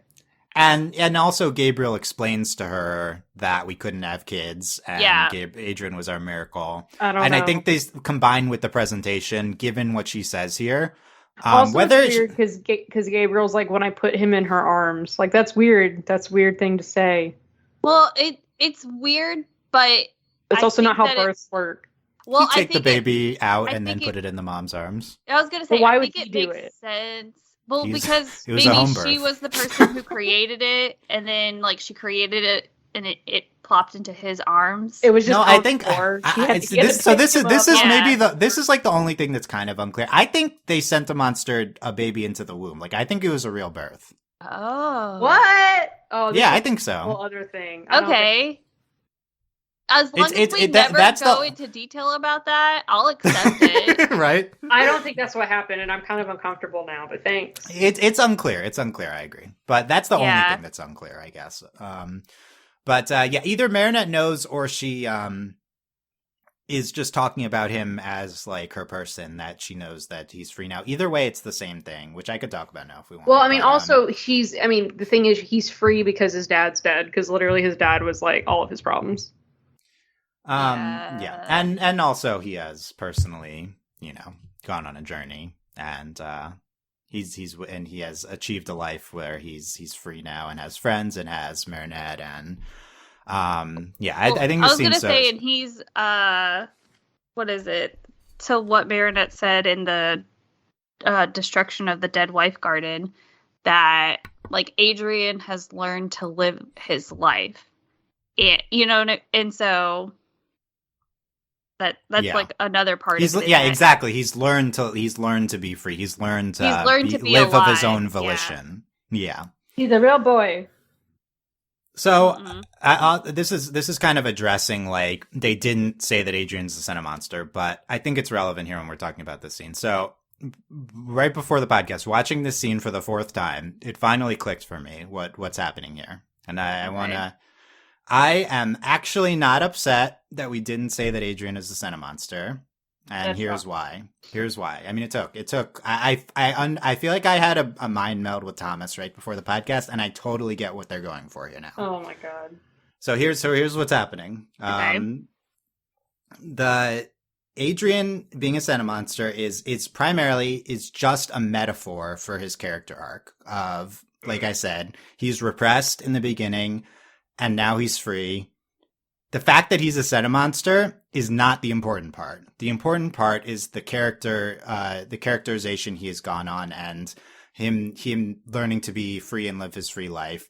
I love how the show made it literal, because it is real that he's a Sentimonster, and it's clear to us exactly what happened through the premiere, where we see Gabriel fail to stop Emily from using the broken peacock, right, to representation when we see the story of the twins, to this episode where Gabriel explains that they couldn't get pregnant and Adrian's their little miracle and stuff.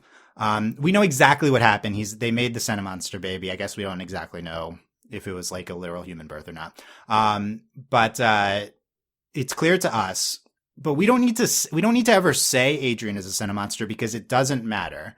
And if you say it makes Adrian less than human, like if you say Adrian is a Sentimonster, then Adrian is not human anymore. Like, it becomes real, but he's not, and he's just as real as Marinette, and now he's free, and so that's why, like, I don't know if I'm explaining this before, but I don't think that's why the show will ever say it. I don't think we're going to say it next season. I don't think we're ever going to say Adrian is a Sentimonster, because he's not a Sentimonster. He's a real person. Yes, he's a Sentimonster, but he's real, just as real as Marinette.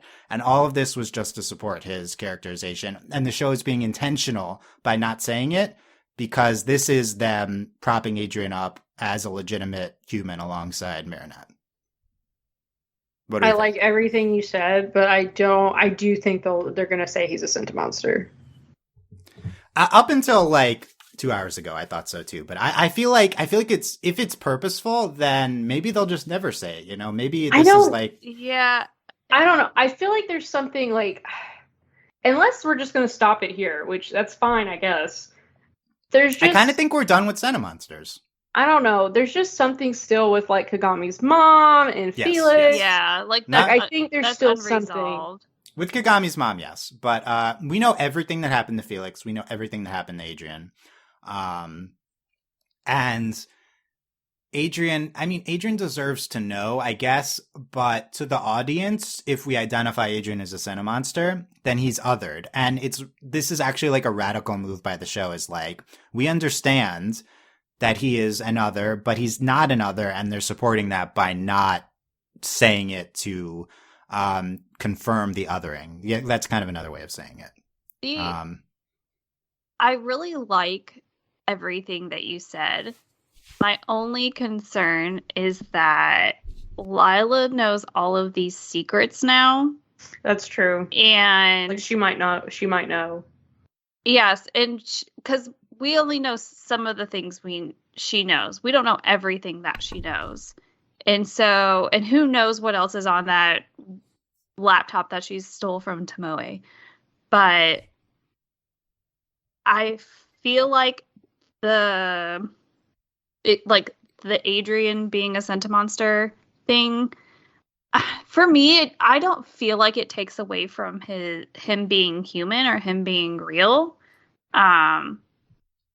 Because we've already sort of proven that he is real. And I think that's part of the reason why we had Felix come back in the way that he did, was because we don't want to think of those like the Amux creations as like evil being as monsters, like they're actual things, or actual. Well, it's kind of unfair to Felix and Kagami. Yeah. To not say Adrian's a Sentimonster, I think. So I mean, like, there's certainly a lot of ways this can come up again. Also, like, Emily knows, right? I would kind of really like. They're not going to do this, but I would really enjoy like an Emily, like, kind of like either throughout the next season or like literally one episode, like sits down and just tells Adrian everything. Yeah. And okay, and I'll say the main point I'm making is not whether we say it in season 6. So like we can table that. I agree it's unclear. But I think this is just I have like come to terms with them not saying that this season. I think it is think of it like this. It is intentional and it supports, I agree, all these other things we have been primed to see Sentimonsters as human. It is part of all of that, and this is just another step in legitimizing Adrian's existence and that theme of like not othering different. I mean, I'm still blown away that we've gotten what we've gotten. Like, we had the literal little play, and then like the dialogue about Kagami and Adrian. Like, it's wild.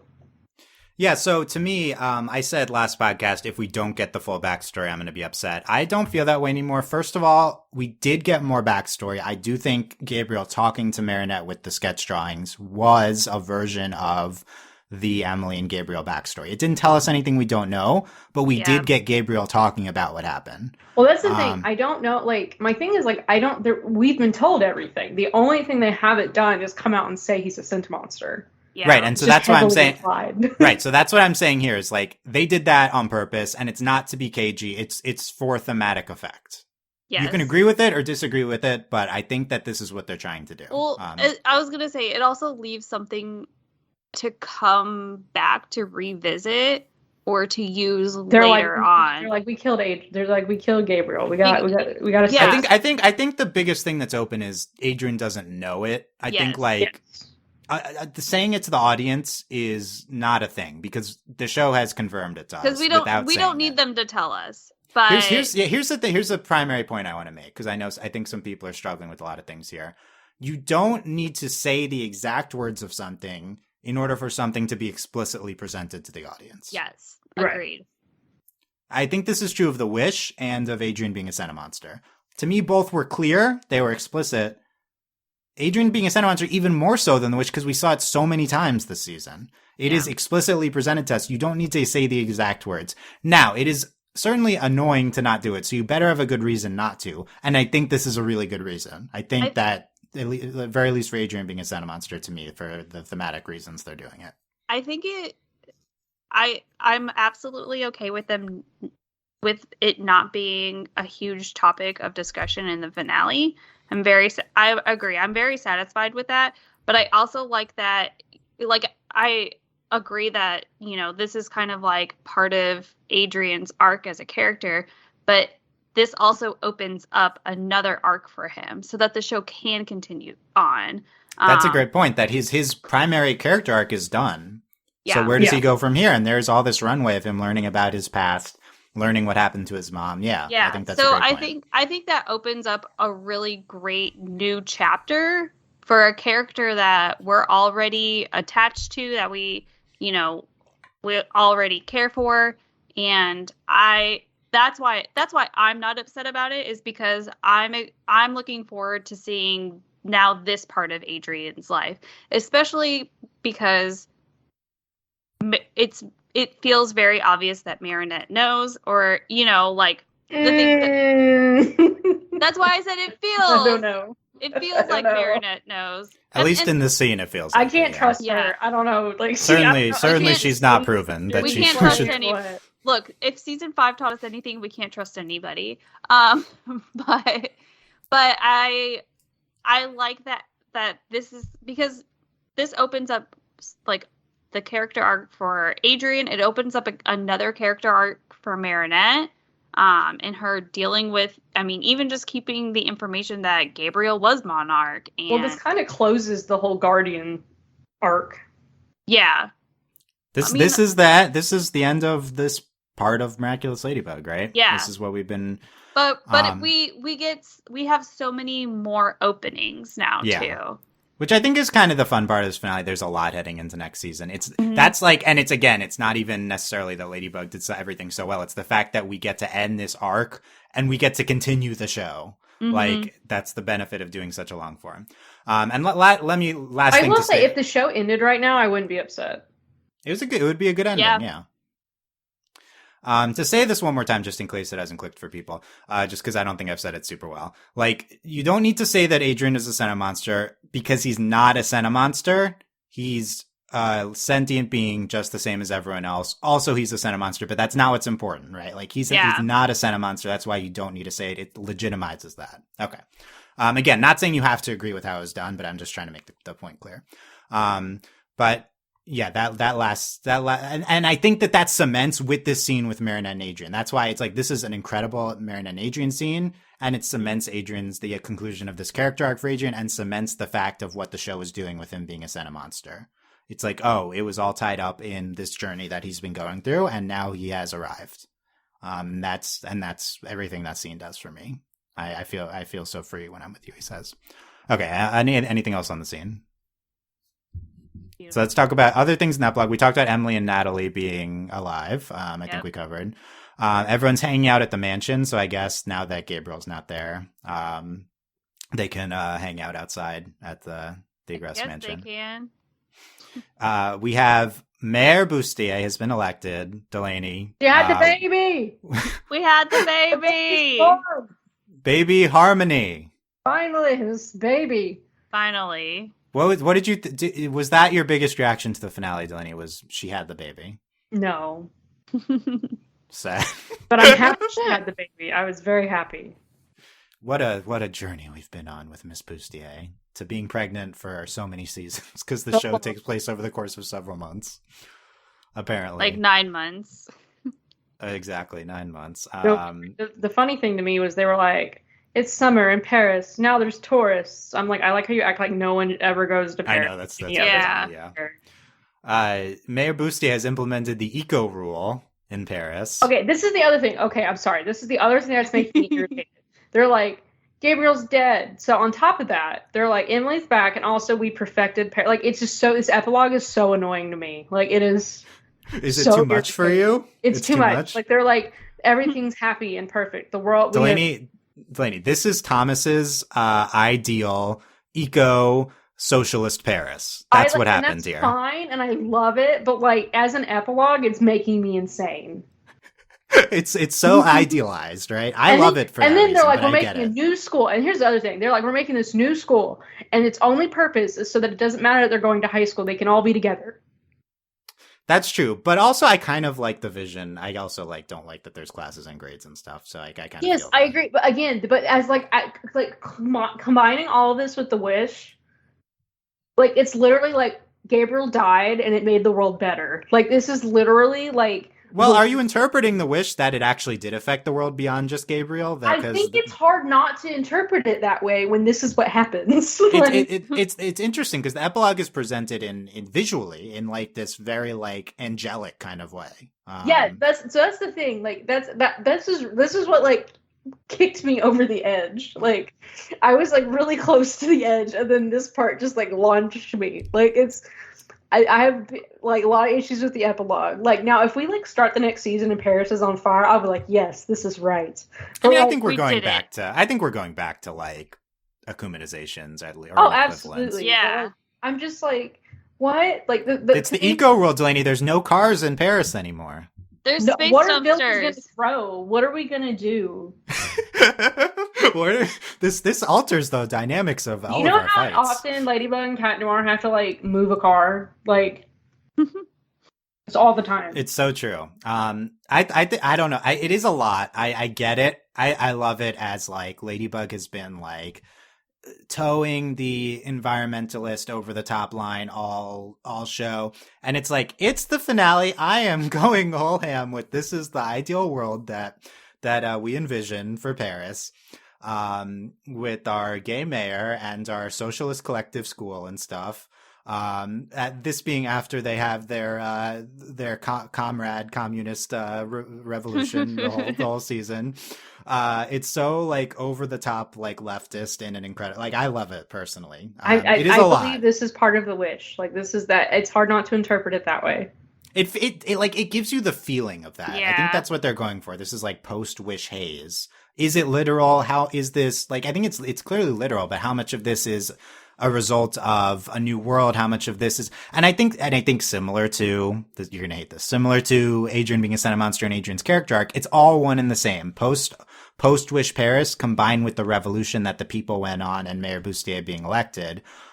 It's one and the same. The wish is a symbol for the revolution that the people had. And I think that's kind of what we're going for here. Like, this is part of why I'm so irritated. They're like, we made the wish and everything's fine. I'm like, no, something should be wrong. Well, Lila has the butterfly miraculous. That's correct, Yeah. but still, it needs to be. It's very idealized. It's a lot, but Yeah. I think it fits this show, because this show is so over the top. Also, and I'm not going to be able to handle Lila. Like, I'm not. We'll get to that. Ooh. Yeah, April. Any thoughts on the eco rule in Paris and the school? I mean, I like it. I think the school's such a good idea, especially because, like, it's nice for, like, for most of Marinette and her friends who know what they want to do when they get older. But I think, wasn't it, like, Adrian didn't know? And so I think it's, like, nice for him, kind of. Is like, Luca an going to be at alternative. school now? Oh my gosh, Yes. please. And Kagame. Yes, Yeah. everybody. Kagami was at school already, but Yeah. yes. She was in a different class, though. I don't know if she Doesn't went to their school. I think she just had fencing lessons. No, she there. just went there. Okay, we probably talked about this 5 times. I have no idea. We'll never know. Luca needs to be there. Yes. But Um.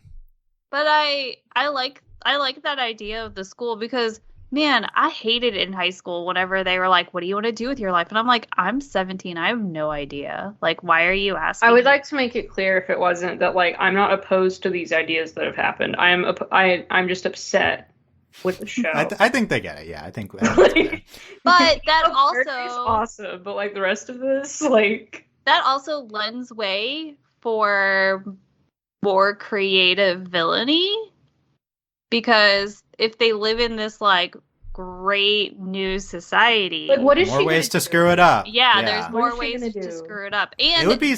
I cannot handle her being like, "Hi, Marinette, I'm Cerise," and she's gonna be like, "Am I nuts?" yeah, my No, you think Marinette's gonna know that's Lila? She's so dumb. She's not gonna know. I no know, one's but gonna know I it's can't- Lila. can't I handle- think Delaney. I think if Lila wasn't the villain next season, Delaney might have liked the finale more. I think it's coloring everything. I can't do this. It's gonna. I just can't. Like, Okay, we we'll already get to got. Lila. We finally got the whole, like, yeah, she's a liar and Adrian knows, but she's gonna, like. Okay, we're talking about Lila. So Lila as Cerise. By the way, I don't think they've said the name Cerise since They haven't. that the end of that, which is so funny. It's so dumb. They just said it once and it's not relevant. But I think she will register this into the school as Cerise, and that will be her name next season. So I guess it's relevant that way. So she signed. She's at the last scene. Damocles is gonna be the principal of the new school, and she signs up. And then she has the butterfly miraculous. Earlier in the finale, we see that she used what we thought she was going to use the police robot controls. She uses them just to get into the mansion. Yeah. And she just kind of waits in the sidelines until the butterfly miraculous is lost, and she retrieves it. What did we think of that kind of plan for Lila? I don't know if I don't that- understand what she's doing. What is your deal? Yeah, I'm curious as to what brought her. Like, is your only motivation to, like, ruin Marinette's life? But, like, for why? She says Marinette Dupenchang at the end. So it seems like she's going after Marinette, but she vowed revenge on Gabriel previously. Now And he Gabriel is dead. Yeah. But I guess her revenge was getting the miraculous that he had.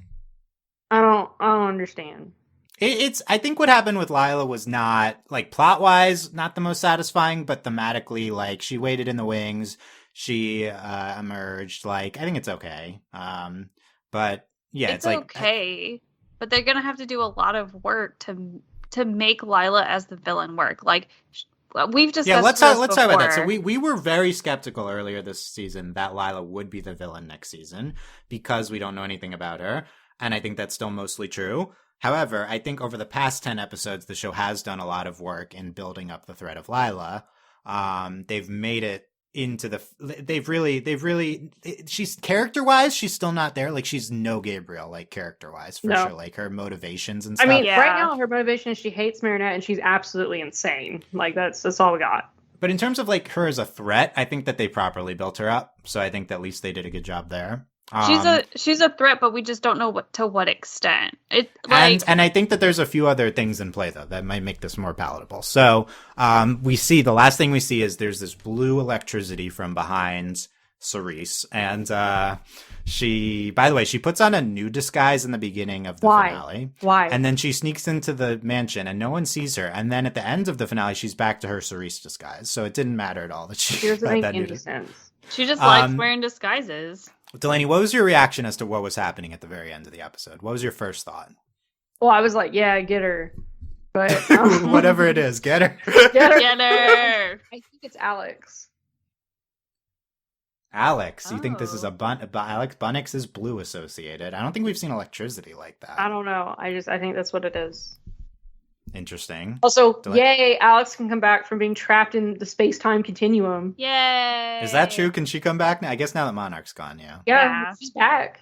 Yeah, hopefully she'll be back. I mean, she doesn't... Is she back in the finale? Is she in the epilogue? Oh, I missed. Okay. Yeah, she's... well, not like Is Alex, she playing with them? But no, I don't think she's playing with them, but Bunnix is, like, shows up on the roof with all the other heroes. Oh, okay. And it's not adult Bunnix. Yeah, it's baby Bunnix. Okay, that's good. And Lucas is Miraculous back, most importantly. But April, what was your... Do you have any theories as to what's going on here?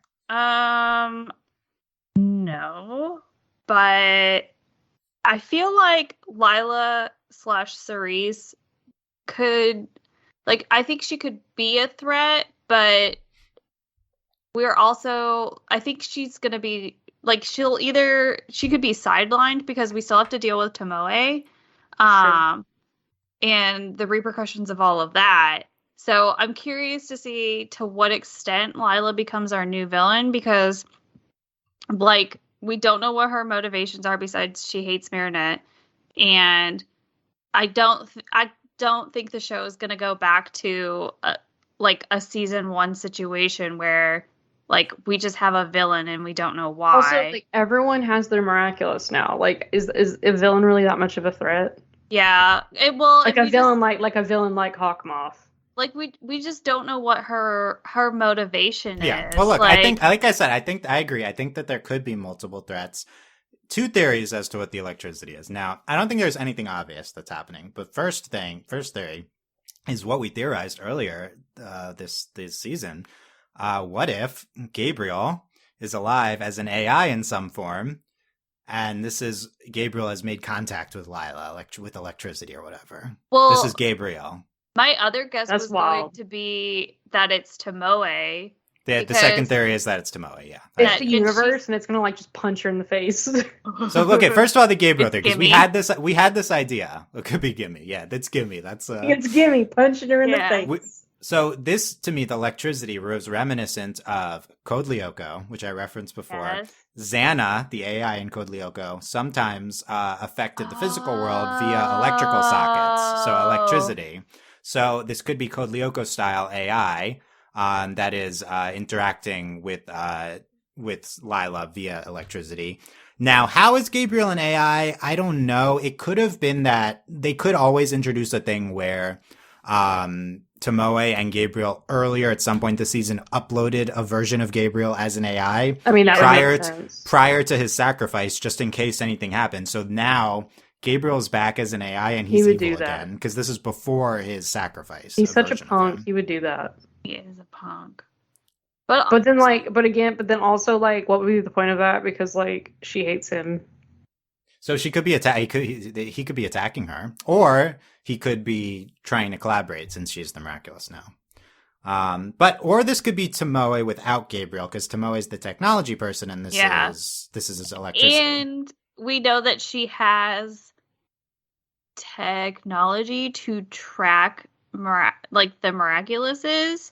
So it seems true. Maybe she locked onto the quantum imprint of the butterfly. Yeah. Yeah. Although they had to be transformed to do that earlier in the finale, though. Well, look, Tomoe is smart. Maybe she figured out a different way. She figured it out. Yeah. I think it's Gimme punching her in the face.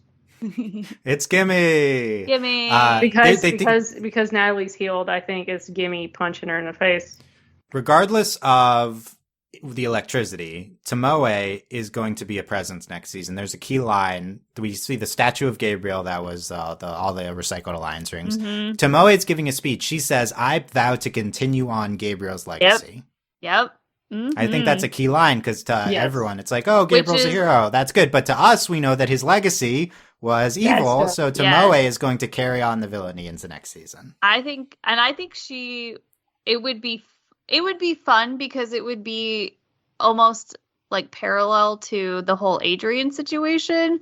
Yeah. Because like now it's Kagame's mother. Kagame's the main character. Yay! And Kagame has Miraculous. I did have a small like idea that maybe like Adrian becomes the main character. That'd be interesting. Like we switch gears and now Adrian's the main character because we are gonna have, again, we have to deal with the repercussions of everything that Gabriel did, and it would probably be more interesting to watch from Adrian's perspective because he was so close to he was closer or closest to Gabriel versus like Marinette. I don't know that we would actually get that, but it would also make sort of that connection between the villain a little bit better because it's Kagame and Kagame is a sentimonster or a senti being, excuse me. Adrian's a senti being.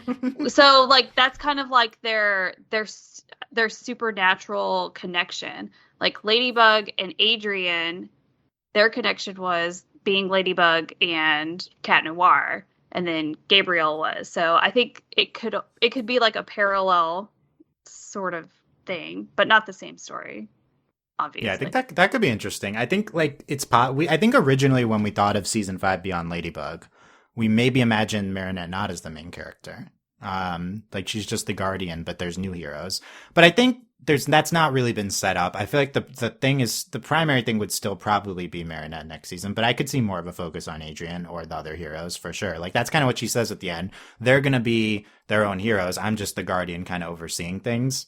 Yeah. So I think we're set up for less of a Marinette focus. That being said, I feel like she's still probably the main character. I think she'll still be like a main character. I just don't, I think it would be personally, I would find it a little bit more interesting to see that focus shift just because for Marinette, she's kind of got everything. I mean, unless we're going to continue going on down this deep, dark path, She's been fully blossomed as a guardian. Yeah, like she's now the real guardian. Like unless it's just going to be like extremely campy, and it's like her trying to like wrangle this whole group of heroes throughout Paris. Like, yeah, maybe it's a changing focus thing throughout season 6. Ladybug becomes Batman. Yeah, so it would be. We can speculate more too about all this in our season podcast. But also, the other thing in that blog is Marinette remakes all of the Miraculouses after Gabriel remade the season. Ha ha ha ha. How is she so smart?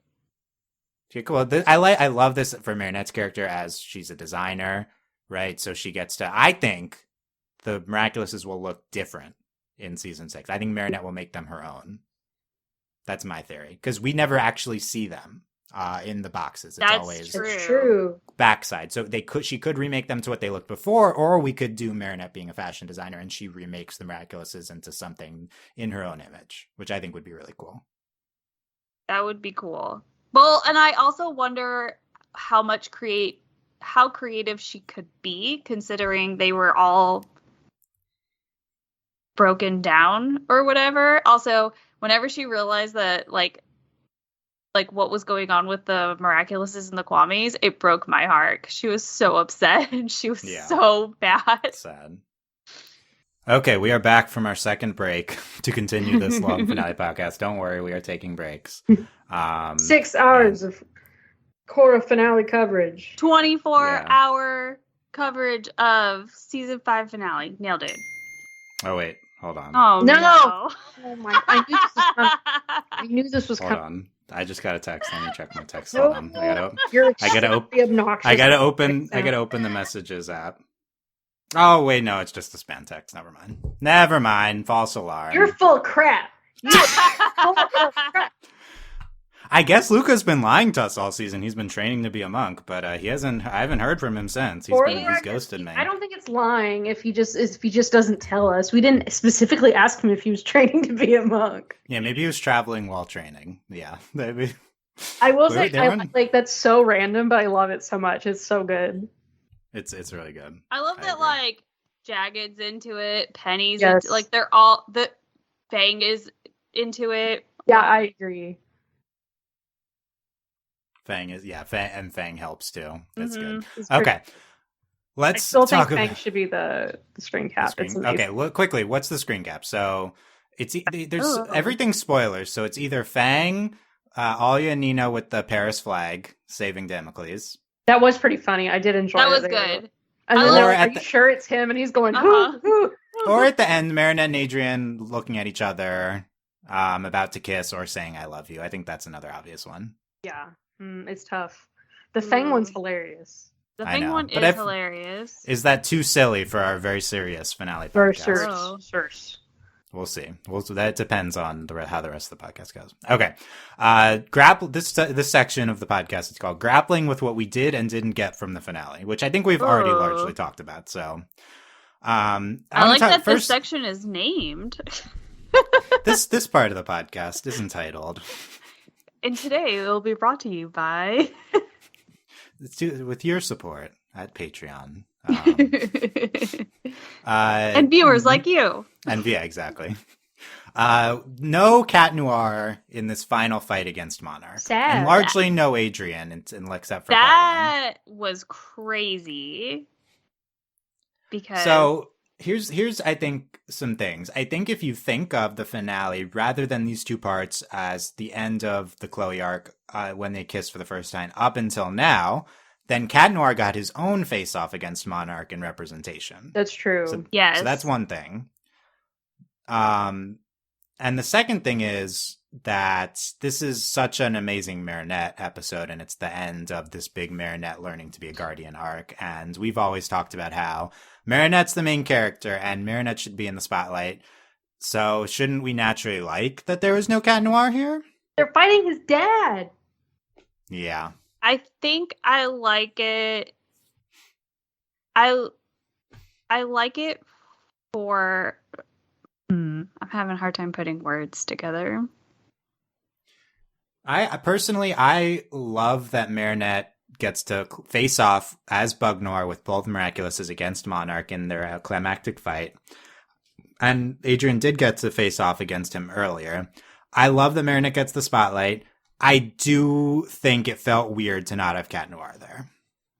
I think it's super weird, and I'm still upset that Gabriel didn't know that his son was Cat Noir. This is what I was spoiled for, by the way. I had seen art of Bug Noir. Of Bug Noir. So wasn't whatever. It wasn't Bug Noir. It wasn't. It was just it was Ladybug wearing Cat Noir's ring. Oh, whatever. I had that spoiled. So I was like, she's gonna have the ring at some point. So I knew that. Yeah, but I had not seen Bug Noir, so that her like costume was like new to me. Yeah, Delaney, as the biggest cat stan here, was that a factor in the lack of Cat and your enjoyment of it? Probably a little bit, like subconsciously. I mean, I'm pretty upset about, like, I was really hyped for him to find out his son was Cat Noir, and also like just the drama of like him seeing his mom in a coffin in the dead wife garden. Like, come on. But I do understand also, like, kind of like plot wise, while like this would take 6 episodes, like the trauma, he would never recover. And like, yeah, it's like they chose to punt all of it. Adrian knowing anything has been punted to next season.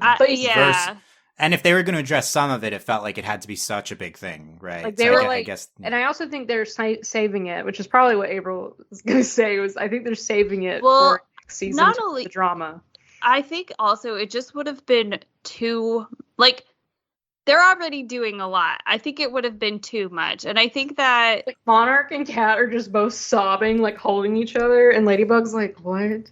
Yeah, I think that it works because one, like Dylan said, Marinette Ladybug is like the primary focus of this show, and so like this was huge for her.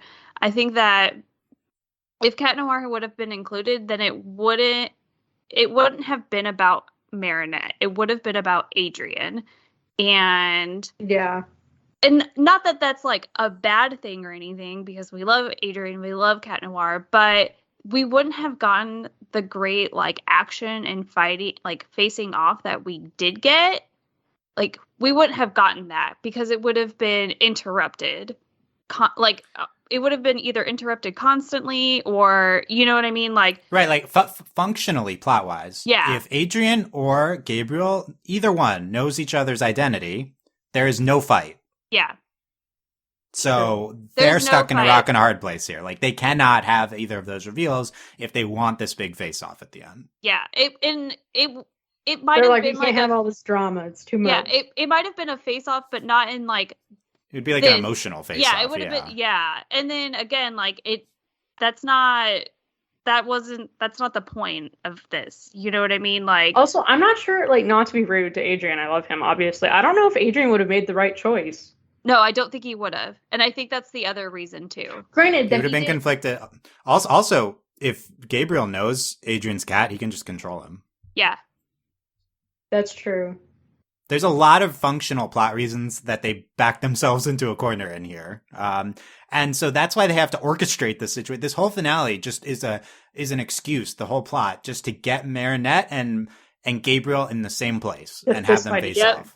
That's it. That's literally the whole point. I do appreciate, though, Adrian. I do think it was a big deal that he was like, and this did have like, this was important, and it was like we had precedent for it. He was like, I'm too angry to transform, because he went like cuckoo bananas like previously. Yeah. And Chop Blanc, and like I think that made a lot of sense. But I wish, I get all this, and I love Marinette got a fight against Monarch. I wish there was a way they could have had phase 1 of the fight against Monarch be Cat and Ladybug. Yeah. And then phase 2 was what we got in the part 2. It's like I think that would have get in the video game. Yeah. I think like it just feels very weird not to have Ladybug and Cat in the finale. It feels really weird to not have Ladybug and Marinette and Cat Noir and Adrian, because even in situations where like maybe it was just like Ladybug, we still knew what was going on with Adrian and like why Cat Noir was. I mean, we know why Cat Noir wasn't there, but like we knew what was going on the other side, and I think that's the only. Was he asleep? Was he just asleep the whole time this was happening? I have no idea. Also, or in his coma I guess, did he become a miraculous? Yeah, we never really checked back. Yeah, like we never checked back. So I am curious, and I don't think they'll ever tell us what was going on with Adrian during all of that, or like. Yeah, I think they probably wouldn't have wanted to, like, what they did was, I mean, we can cover this now so we don't have to later. Yeah. Phase 1, Monarch gives everyone in the world nightmares. They distribute the relaxation app to everyone. Mm-hmm. Phase 2, they shock them into turning into Miraculous with all the miraculous powers and Ladybug and Cat's imprint. So I think they just kept Adrian and Kagami in Phase 1 with the relaxation app. I don't think they would have wanted to shock their kids. Yeah, probably. Yeah. So I think they just kept them like under the app's influence, and that's where they were during this. I do think it's hilarious that he had a foosball table in his cell with him, and I was like, who's he going to play foosball with? Himself? Right. Plog. Oh, Plog like going Neener at the camera was hilarious. Yeah. Yeah. Good, very big Plog finale in part 1 with him carrying the ring around. That was kind of a oh my really god, when huge he goes into moment the cabinet and drops it, I was like, oh my god. Yeah. And it just sticks a hand out. I gotta give it to Plog a little bit, because I thought it seemed really big of him to do what he did. He stepped up. Yeah. We didn't think he had it in him. And I'm proud of him. And he knew, like, he was like, okay, I'm going to go get Marinette. Like, he knew I needed to go get Marinette. And then when he couldn't find her, he was like, oh my gosh, Alia. Like, he showed some real, like, initiative. And I get, like, he was probably really frustrated when Alia's like, absolutely not. I do feel a little robbed that we didn't get Alia's Cat Noir, but it's fine. That's true. Alia's Cat Noir. Also, I thought after Alia rejected it, he would go to Zoe. Oh, yeah. I thought that would, because she was Cat earlier in the season. True, I would have loved that. But ultimately, they go, we need to get it to Marinette so she can have both. But I think the conclusion is it's really hard for them to write Cat facing against Monarch when their identity is being revealed. We just covered that. Yeah. I wish there was a way they could have had phase one, them facing off against him before the two identities, and then Cat gets sidetracked and then Marinette. Yeah. But like, it's more of an I wish. I understand that that's really hard to do. What we got was great. It would have been too much. I'm just gonna keep saying. I'm gonna repeat myself. It might have been too much. Yeah. So I think it's understandable how this happened, but it is unfortunate. And that the solace is that there's a lot to come with Adrian. He has no information, and there's a lot he's gonna learn coming up. And that's the thing. There is more Ladybug to come. Yeah. So this is not like Adrian was written out of the series finale. It is a little sad to think that this may be something we never get. Like, we may not get Bug Noir ever again. Yeah. You know, we can talk about Bug Noir quickly if you want. I love Bug Noir. Bug Noir is my favorite Marinette form. The best part about Bug Noir is because it happened after they quote unquote grew up and could like use the powers over and over. She literally just like Lucky Charm, Cataclysm, Lucky Charm, Cataclysm. It's great. She Lucky Charmed like 6 times. When she Lucky Charmed the piano on him, it was the best thing. It was that's hilarious. Delaney, that's what you asked for last podcast. You wanted something heavy to I got it. I was like, yes, piano. And it fell straight on him. And she used it as a weapon. It's great. My favorite. I'm sorry. The Lucky Charm, like, she just steps out of the way. It's so good. Lucky Charm's handcuffs to him. That's great too. That was a terrible strategy, though. Yeah, probably. And then she's a giant fly swatter and just starts smacking him around. So I think like ultimately I'm satisfied with Adrian in the finale because he has that amazing scene at the end. It just felt like we're missing Cat. Absolutely. But we understand why. The big thing we didn't get, and we've barely talked about this, we did not get the Marinette and Adrian identity reveal. No. I don't even when is it going to happen? I don't know. Before the season, Delaney, you were the only one of us to predict that would not happen this season. Oh my god, really? And then you changed your mind last podcast, and you darn it! Yeah. So I genuinely thought that Adrian was going to tell Marinette in the epilogue. I thought we were so close after she. Oh yeah. And Adrian was on his way to tell her at the end of representation. Ooh, I'm still mad. Ooh, mad. So that's why, because he almost told her in. It still should be on his mind, yeah. So maybe soon. But then for him, because after he said like, when I'm with you, I feel so free. And then I thought he was going to be like, so I want to tell you that like I was ready for it. I was like, come on, Adrian. I was cheering him on. I was like, let's do it, buddy. Let's go. And then let's go, buddy. And then he did it, and I was like, okay, I'm not upset, but at this point, it's gonna have to be like a purposeful reveal because like we've gotten rid of like all of the like dumb ways they can accidentally reveal, like they can't detransform and stuff. Yeah, true. Yeah. Unless Lila reveals one of them. Well, which I don't know if she knows. I don't know if she knows. We don't know. The reason she should know. She was there before Marinette took off the Miraculous. That's the thing. I just don't know. I just don't know if she knows. That's all. But I do think that the identity reveal could come about as a result also of like Marinette keeping from Adrian that Gabriel was like his father was Monarch, and it could be something that like Tomoe tells Cat Noir and Ladybug, and then Cat Noir is like, what are you talking about? And then, you know what I mean? Like, yeah, it breaks down from there. Because that would be a really interesting. I figure Lila is gonna like blackmail Ladybug or something.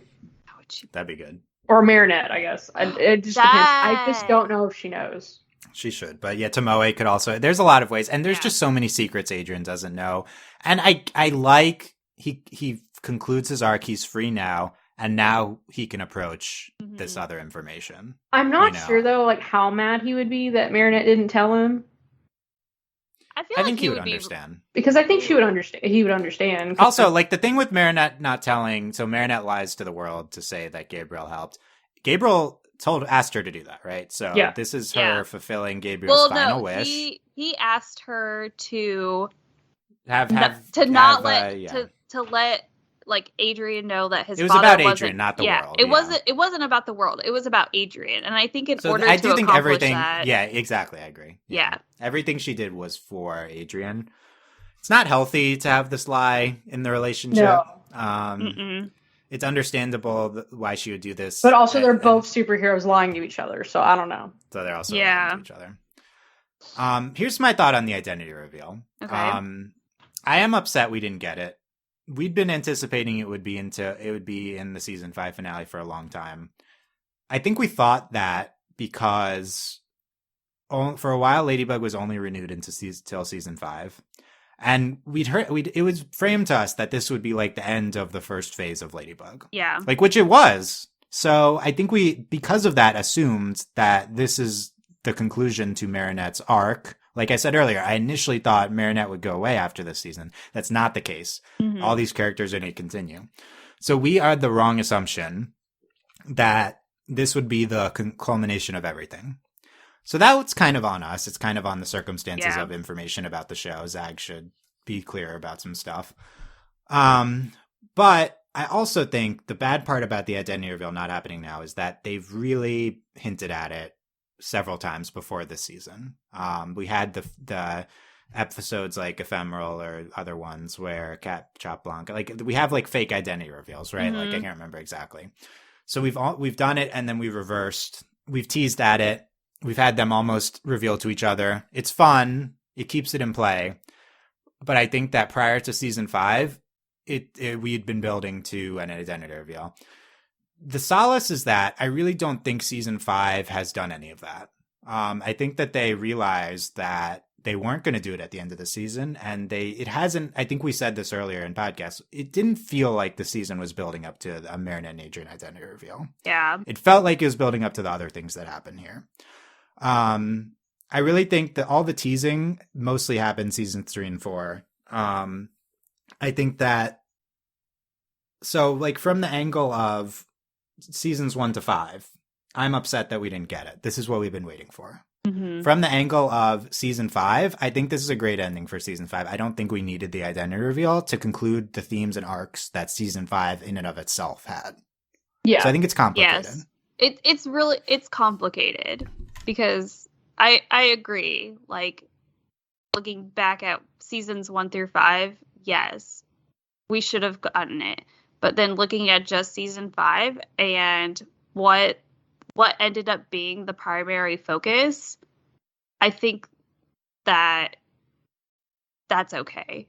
Like I think them being together is more important. Yes, I think the things that we did were more important, and that's just something that while it's a huge thing to, to the characters and to us and to everybody, it's something that could wait, and like we can continue to build up to it, and then whenever it does happen, it's going to be amazing.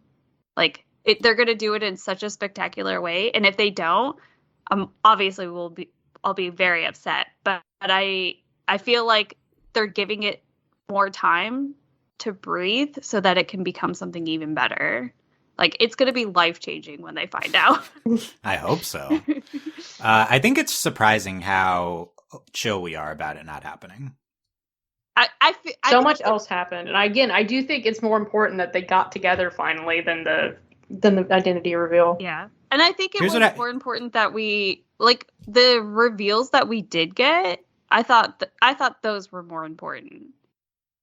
Here's rather than more important, how I would frame it is, I think it is much more palatable to not do the identity reveal when we are fully exploring the runway of them not knowing each other's identities from a storytelling perspective. And we entered new territory this season with them dating. Yep. And so now we have a whole range of new It's hard storytelling things to do. 4 times. Yeah. And, you know, like, I think, like, prior to the season, it's like we're stuck doing the same thing. But now they're dating, and it's different. So we kind of did change the dynamic, and we kind of don't need the identity reveal right now. I still would like it, but we have been like exploring new territory here. They're dating. They don't know the identities. That's going to continue in next season. I think there are more interesting stories to tell in this space, but I also think there would be interesting stories to tell with them knowing each other's identities. I suspect that the writers don't think that there is as much storytelling runway with them knowing than with them not knowing. I mean, I think that's probably pretty clear considering how long they've put it off. Is that right? Is that not right? I don't know. I think probably there's more to do with them not knowing. But as you start to transition the show into maybe focusing on other characters to more of an extent than just Marin and Adrian, I think the time starts to come to do it.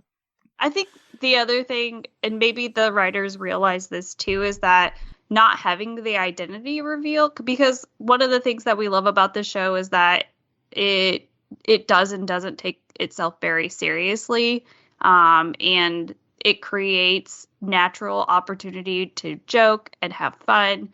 And I think that by not doing the identity reveal yet, they give themselves an opportunity, like, obviously to like build out that story, but to make it like campy and fun. You know, like, it could be hilarious. We can get, you know, changing in the bathroom, or, you know, changing, like, transforming in the same closet, like, stuff like that. So, you know, the stuff that we love about Ladybug, even though it frustrates us to no end. Yeah, I think so. And the big thing is that it's not the end of the show. Yeah. So if it was the end of the show, then, yeah, I would be real upset. Right, like this is, even if it's the end of arc 1 of Ladybug or whatever, it's still kind of an arbitrary point to do it anyway, so whatever. We'll do it season 6, probably not. But it's good because we're leaving ourselves things to carry over into the next season. Yeah. And that's something that I think shows that, like, they're like, yeah, the main storyline is seasons 1 through 3, but then they get renewed for season 4 and 5, but they're like, but we completed the story. So then, like, 4 and 5 feel very disconnected. They don't feel right. And I think that by leaving things alone or not yet done, we get to continue that connection. Yeah, and I think in the scope of animation where everything is being canceled, like literally almost every other show besides this and Rick and Morty, this is the rare opportunity to explore incredibly long-form storytelling. Yeah. So in that regard, it's like putting off these big moments. Okay, like, let's see how long-form we can get here. We're not going to get this anywhere else. So I think that's cool. Yeah. And I think we identified a big thing is, like, it would be more unsatisfying if we hadn't had them dating now. Like, that's big in and of itself. So I think that really changes the dynamic here. I mean, this show has the potential to go on for 5 more seasons. Like, and I think it will probably go indefinitely. I was gonna say, it would surprise me. 100 years of Ladybug. Yeah. 100 years Ladybug. 100 years Adrian and Marinette. But I'm just after seeing the, like, Shanghai and New York heroes come back. I was just more surprised that they haven't gotten spin-off shows greenlit yet with those characters. Like, those are solid shows you could have, I feel like. I think that their primary... I want a Lady Dragon show. I think that they probably haven't done that because they need to focus on the main show, because, like, we have already in the past, and I'm sure, like, it frustrates, you know, the whole production team too, that it can take so long to produce new episodes. They have enough trouble with their it's true. And so I think that's okay. Like, that we're not exploring those. I think that it's good that they brought them back to remind us that they're there, that they're a part of, like, this the universe, so that we can continue to explore those characters in the future. It just gives us more material to go, like, to run with as we continue forward. Yeah. I think I'm okay with them not doing the reveal as long as there's novel, interesting things that they're doing with Marinette and Adrian. They were doing that this season with them dating. Mhm. That being said, now at the end of the season, they're dating. They said, I love you. They're kissing. There's no obstacles. So dad's dead. So, I mean, the only obstacle is I want Tomoe. awkward family dinner. I want. yeah. Oh. Right, so Yeah. what is the reason not to do it now? Like, what interesting space are you Gotta do exploring it. now? And I guess the answer is Adrian doesn't know that he's a Sentimonster. Or He it's like doesn't know that Emily's his like dad Emily's was a Monarch. freak. He doesn't. Well, I was gonna say he doesn't know that his dad was Monarch, and Marinette / Ladybug knows that. Like, And Marinette knows that. There's yeah, and maybe that's the space we explore before we do the reveal. But there's a lot of stuff, and Emily is in play, right? And Yeah. Natalie is okay. So how's that going to? So Well, okay. and I was gonna say, some we have interesting those stuff two to Full do. of so many secrets. Natalie also, Natalie. yeah, I bet Natalie knows everything. I mean, Natalie knows Marinette's Ladybug, right? Right? Yes, she does. No, she was just Ladybug when she visited her. She was just Ladybug, yeah. Was she? Marinette, no, Natalie only saw. I mean, it's possible she saw other things, but from that one scene in part 1, she only saw her. You're as, right. Ladybug. You're right. I mean, it That wouldn't was be the hard to scene figure which- out because she's like, "Where's Adrian? What have you done with him?" But no. Right. Yeah. I think she could figure it out. Other things we talked about. Adrian didn't learn anything. The full Emily and Gabriel backstory. I talked about this already. I think we did piece it together. The Yes. full backstory. I think we know everything.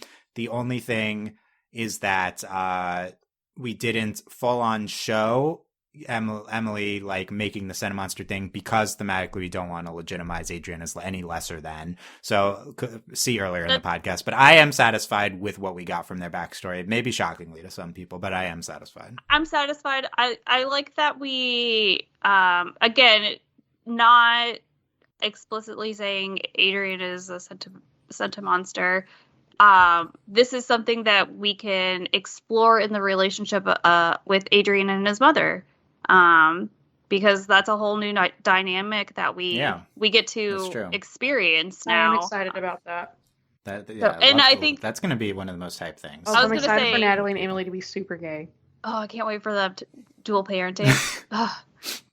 They're like, we might as well try it. We're already co-parents. Yeah. You know? Like, I love it. Oh, I'm here. If anyone's confused about why I'm satisfied, why that I think we got the full Emily and Gabriel backstory, think of it this way. We know that Adrian is they wish that they would have a child, and we know why that they couldn't get pregnant, right? So they said that twice.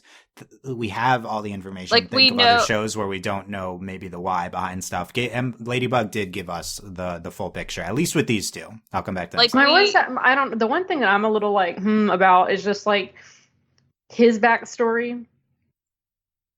Gabriel. Gabriel. Yeah. So we saw hints of it. We saw that he was but I don't think we working need at the restaurant. the full because Well, I'm like, it's just the point to show him how much of a butt he's become. Like, what was the point? Yeah. I don't think there's a point. He's it's a complicated person, you know? And I think at the core of Gabriel's story, it was him and Emily and him and Adrian. It wasn't just him. It was just, you know what I mean? Like, his whole motivation has been getting his family back together. Like, you know what I mean? If they tell Adrian, I'll care more. And another thing is thematically, one of the big theme of the end of the show is that the end of the season, power needs to be used for the greater good. Yeah. And to ensure that it needs to be used for the greater good, it needs to be shared, is what Marinette arrives at. So I think Gabriel is an example of he was not using his power for the greater good. I think that's the point of his arc. He wants to use his power selfishly. He arrives at this power. He uses the power to create a child selfishly. He then uses his power selfishly to try to bring back his wife. And then that leads to his downfall. And he became so, like, he selfishly wanted his wife back. Like, and it's understandable, but that's not what Marinette has learned the lesson. That's not how you should use power. Yes. Yeah. The thing that we didn't get backstory-wise was Tomoe's involvement. So I'm satisfied with Felix. I'm satisfied with Adrian. But we don't really understand the deal that Tomoe and Gabriel made. Now, Gabriel says more about it. These episodes, he says, make them the icons or what, you know. So like he kind of he kind of says more about that. Once our families reunited, Kagami and Adrian will become the eternal icons of this world, and we'll be here to witness their absolute triumph. I don't know if that's new information, but we know that Tomoe and Gabriel had a deal or something with their kids to be together. We know that she used the Peacock Miraculous, presumably, or someone used the Peacock Miraculous. We don't know all the details of Tomoe's situation to make Kagami as a Sentimonster. So I think that third of the story is yet to be determined, and the thing is that Tomoe is still in play and will potentially be a main villain next season, so there is time to tell that story. I was gonna say, it's one of those things where it would have been nice to know, but I think that I'm okay with us exploring it later in the future, and also getting the perspective of someone else on that deal. Like, that's true. You could see Tomoe's perspective on it. It would be interesting. The thing, I think that if I had to criticize one aspect of season 5, which ultimately, not to spoil our season-long discussion, I think is one of the most brilliant animation seasons I've seen. I love this season so much. I think they overcomplicated the Sentimonster story by bringing in Tomoe. I think everything they did with Felix, and which was already an overcomplication, but everything they did with Felix and everything they did with Adrian, their backstory was great. I think bringing in Tomoe, leaving it ambiguous, it's just a lot. It's not terrible or anything. I just think it's maybe an unnecessary complexity to what was otherwise a very clean, ultimately. Like, how many Sentimonster children are there? I mean, there's still the theory that Chloe is one too. So which I don't. And Chloe, we'll see if she comes back. Is she gone forever? She's been written off. Like I said, I thought that was her finale. So I mean, I'm sure she'll come back at some point, but I think that was the conclusion to Chloe in our arc 1. At least. I'm sure she'll come back in like some strange, not like a flashback. I want her to like video chat the class and be like, "Since you all missed me." Yeah. That would be nice. That would be cool. The thing I'm wondering about Tomoe, though, is I previously said I think the show might be done with Sentimonsters in order to legitimize Adrian, but we don't know the backstory of Sentimonsters in terms of Tomoe. So those two things a little bit contradict, and I'm not sure how the show will resolve them. So that's interesting. Well, so that's what we didn't get. What we did get was the Wish. We got the Sentimonster confirmation. I think once again, we already seen this. Yeah. Adrian doesn't know he's a Sentimonster, but it's, kind of said again and again. And the thing we haven't talked about as much detail, we've got Marinette learning Monarch's identity and Monarch learning Ladybug's identity. I thought that was great. Just pulls her out of the cabinet.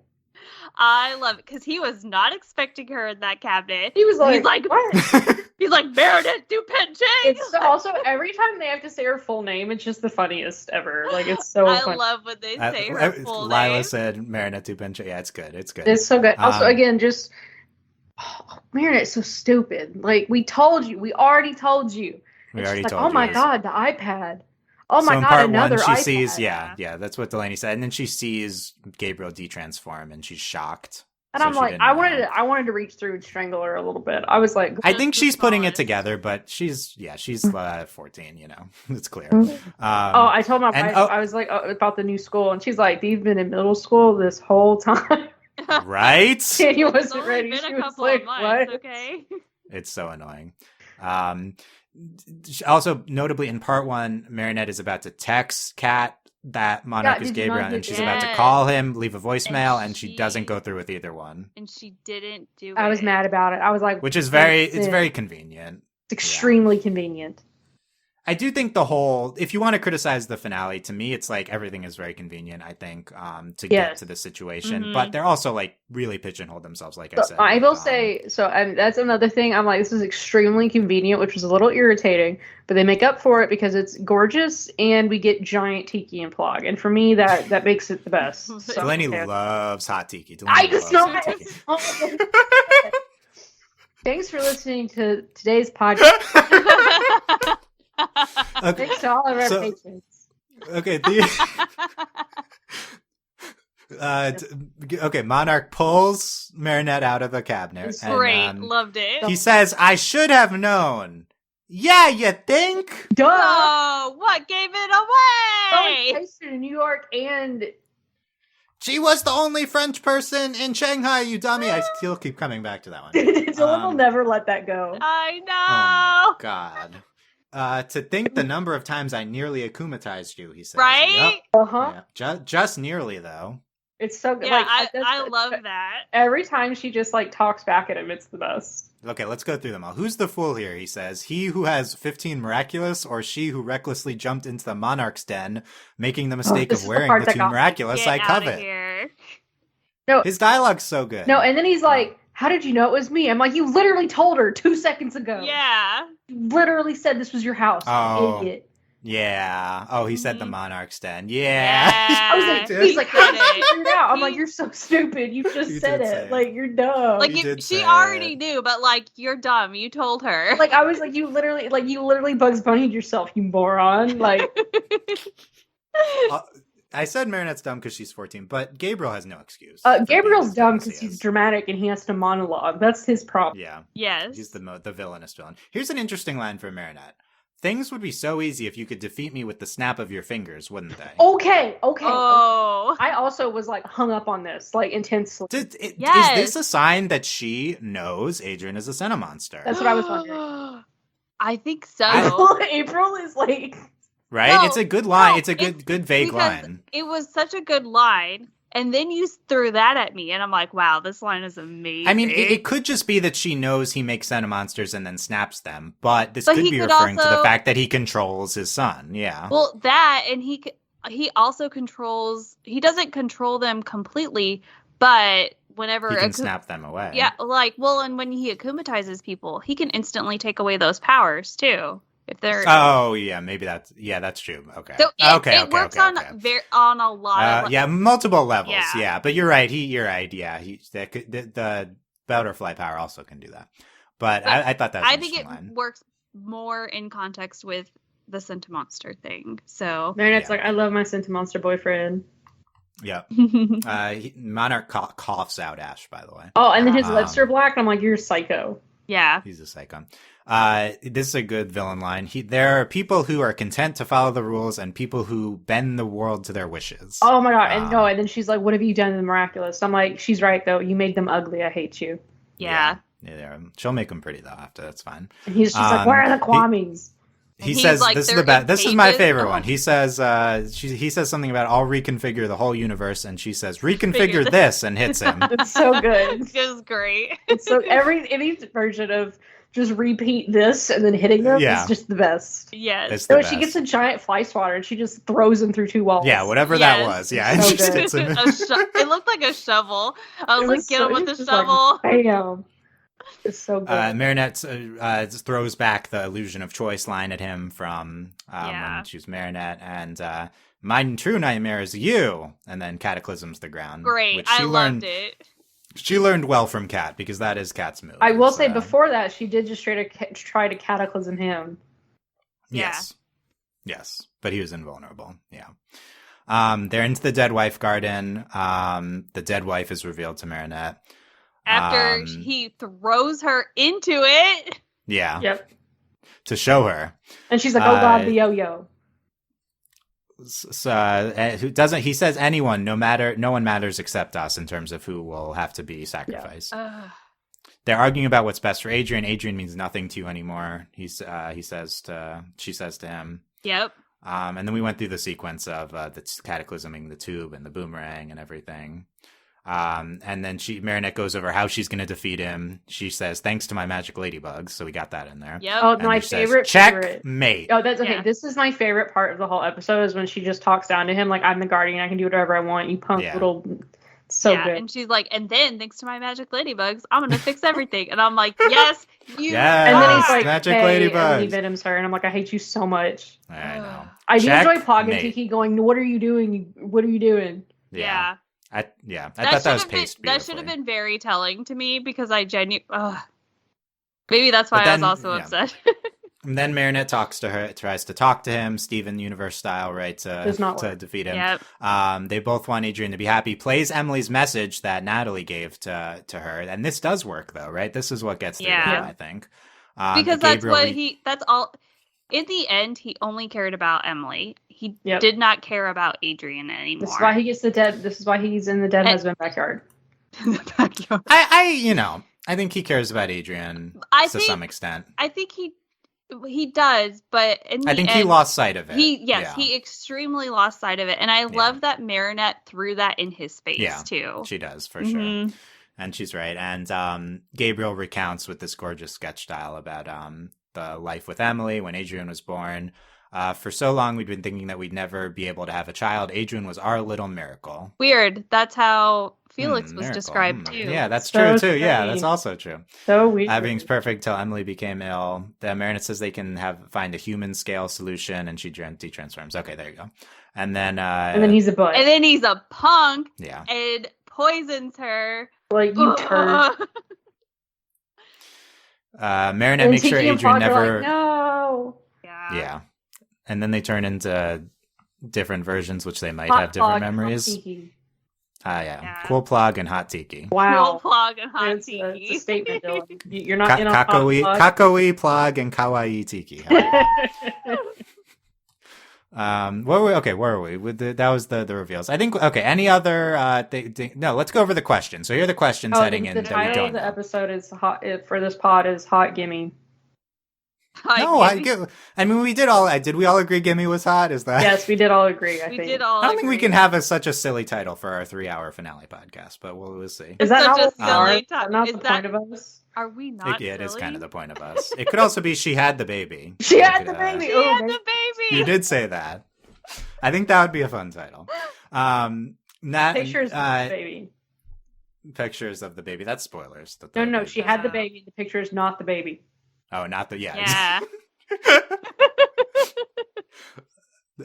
Questions that we still have. How is Natalie back? We talked about. That is the big number one question. We have no idea. What does Marinette know? Does Marinette know Adrian's a Sentimonster? Oh, yes. Tired. We think maybe. What does Adrian think the reason his mom is back? I like your guys' explanation that she was missing and she just came back. That's the only way I got lost. They never explicitly said that she was dead, just that she went missing. The only reason why we're led to believe that Adrian thinks she might be dead is because he's like, oh, well, mom, like, Natalie's sick in the same way that mom was getting sick. And, yeah, that's true. He might think, yeah. But even whenever they did, like, it wasn't like a year since your mom died. It was like a year since she went missing. So they never said that she was dead. I bet Natalie came up with like a super great / terrible cover story. I hope so. I can't wait for it. Yeah, they'll work together. I really can't wait for like Emily. I think Emily's going to be talking to Marinette, and like she's going to be like, and she's going to say whatever terrible cover story. Jokes on us. 20 minutes. Jokes on us. Emily ends up being the villain. Well, Emily's in play for. I said Emily's a secret freak. We just don't know. Oh, secret freak. Secret freak. Does Lila know Marinette's identity? We talked about that. So we have some questions we've talked about. Okay, I think we may have covered everything here. Oh God, I wish I could have just kicked Lila into the gaping hole in the Grist Mansion. That would have been so good.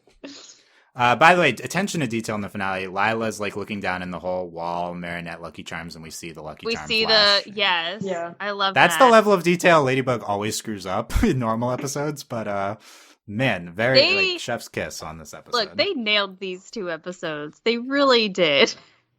Yeah, the animation and the I did notice the details. I wasn't gonna bring it up, but since you brought it up. What? If you look at what's his face when he's talking to me? Yeah, he his hands aren't black. Let me see. Okay, let's scroll down. It could be a lighting thing, but it doesn't look like it. Yeah, I think it might be lighting. In that one picture, they look black there. Yeah. One of them, he doesn't look black, no. There's also crazy light, though. Yeah. There's crazy. Well, and then in the picture with him and Emily, the one looks purple and the other looks black. So maybe the purple was just the homage to Hawkmoth. Oh, so he's a punk. I'm sorry. He's mean to her, picks her up, and he's like, take a nap. Like, shut up.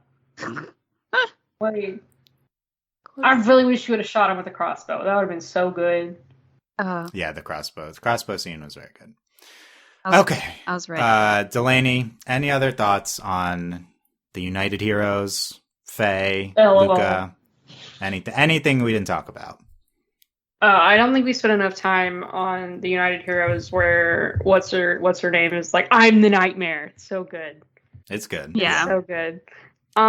There was no. I just forgot that Ladybug is a world where Superman and Batman are gay. It's and in so love. good. Yes. It's the perfect world. And then also they're like, yeah. Also, there was no reason for them to be in this episode. It's so good. Like, It was literally the Avengers. Loki I love came it. to attack the world, There's no brought reason. all of these aliens. I also really enjoyed. They were like, there's something up with the French kids. Like that was funny. Like I. Oh, that was a good line. I was Oh, like, What's yeah. what's with the obsession with the French kids? Yeah. so funny.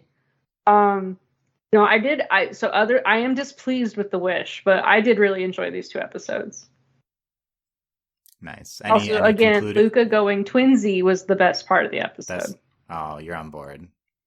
You love Luca. I do. Also, it's really. Shut up. We're done. Shut up, April. Shut up. I love Luca Delaney. That's the title of the podcast. You did this to yourself. I'm done. I did. Shut up, April. April, I'm so mad. anything we didn't talk about you want to talk about?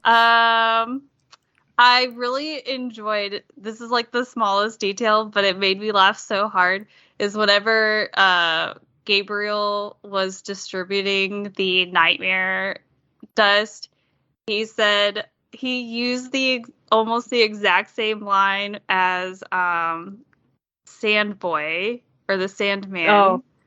What was it? I wrote it down. Where is it at? I don't think I took detailed notes on the. I will say we saw. I put these screenshots in. We saw like split screen or like boxes shots. First of all, he's spreading the dust all over the world. We see many cities beyond just the ones we know exist, but that's shocking. And then we see this one picture of all of the people. First of all, we see the like United Heroes and Faye in there and stuff. But we see like every character model that they have. I think they put on the screen. It's like, here's all our character models. We're gonna put them on the screen at once. They like randomly threw in characters that like we know, like like Nino's. Well, I guess Amelie is in the shot. Amelie's in the shot. Yeah. Like. Yeah, there are random people in here. Uncle Wang is in the shot. Yeah. Eagle, I don't remember her real name. Yeah, I don't either. They didn't say her name, and that's the one thing. Did they ever say her name? Yeah, April. Anything else? I don't. It's so much. Delaney, what's your parting thoughts for? Well, okay. My last thing is I love that. I just love how socialist Thomas's ideal world. Yes, is I like we are indoctrinating children to be socialists. And kids, if you're listening, look up. Look up the true meanings behind socialism and communism. Not what school is teaching you, okay? Yeah. You'll look. Ladybug's teaching you the right ways, okay? Delaney, what are your parting words for Arc 1 of Miraculous Ladybug? It took a long time. It did take a long time. I was gonna look up the date of our first Ladybug podcast again. Oh my gosh! Christ, it was a long time ago. It was a good time. I enjoyed it. I'm excited for this to see what comes next. December 6th, 2015. Oh my god. We're old. Delaney, Britt, and I talked about the bubble. I forgot Britt was there. On one podcast, just one. 8 years ago. And what a journey we've been on. And eventually April joined us, as chronicled in the intro of last podcast. See if we can get the date on April's first podcast here. 8 years, Jesus Christ. Justin was on a bunch of Ladybug podcasts too, in between seasons 1 and 2. I forgot about that. We had a bunch of podcasts until season 2. You guys did have a few. I listened. October 24th, 2017. The Collector. It's been a long time. The show takes a long time to air, and that's why supposedly season 6 will be airing in fall of 2024. And sure, my response to that was like, no, like this is not how. There's no way that's true. I have so much to look forward to in the fall of 2024, supposedly. Supposedly, oh man. April, what are your parting words for Arc 1 of Ladybug? Arc 1 has been a thrill.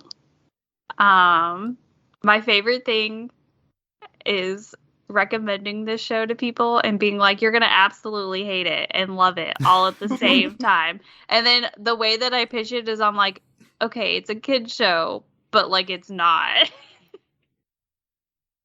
Yeah. My favorites when my mom's friends are like, my kid loves Ladybug, and her coworkers, they have like children, and then she's like, yeah, no, my daughter really likes it, and they're like, isn't your daughter like in her 20s? And she's like, yeah. Yeah. That's it. She gives no more details. No more. Yep. That's all you need to know. No. Man, this is great. And season 5 was incredible.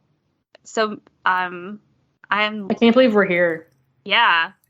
I never thought we would be here. Who knew the world would survive until the end of season 5 of Ladybug? Crazy. I didn't think we'd make it. No, I didn't think so. It was pretty dicey the past few years, and still will be very dicey to come. Yes. So, it's gonna continue to be dicey.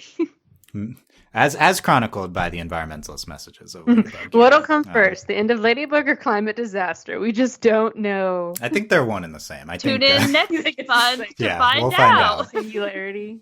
Yeah, we'll find. Okay, this is the most fun show. The growth of Ladybug from season 1 to this season is incredible. We'll cover it more when we talk about the season as a whole at some point. But it's so fun. I love the finale. Hopefully, let me know if I changed your mind, Steven Universe style, on anything in the finale. How about that? Let us know. How about that? What you think of Hot Tikki?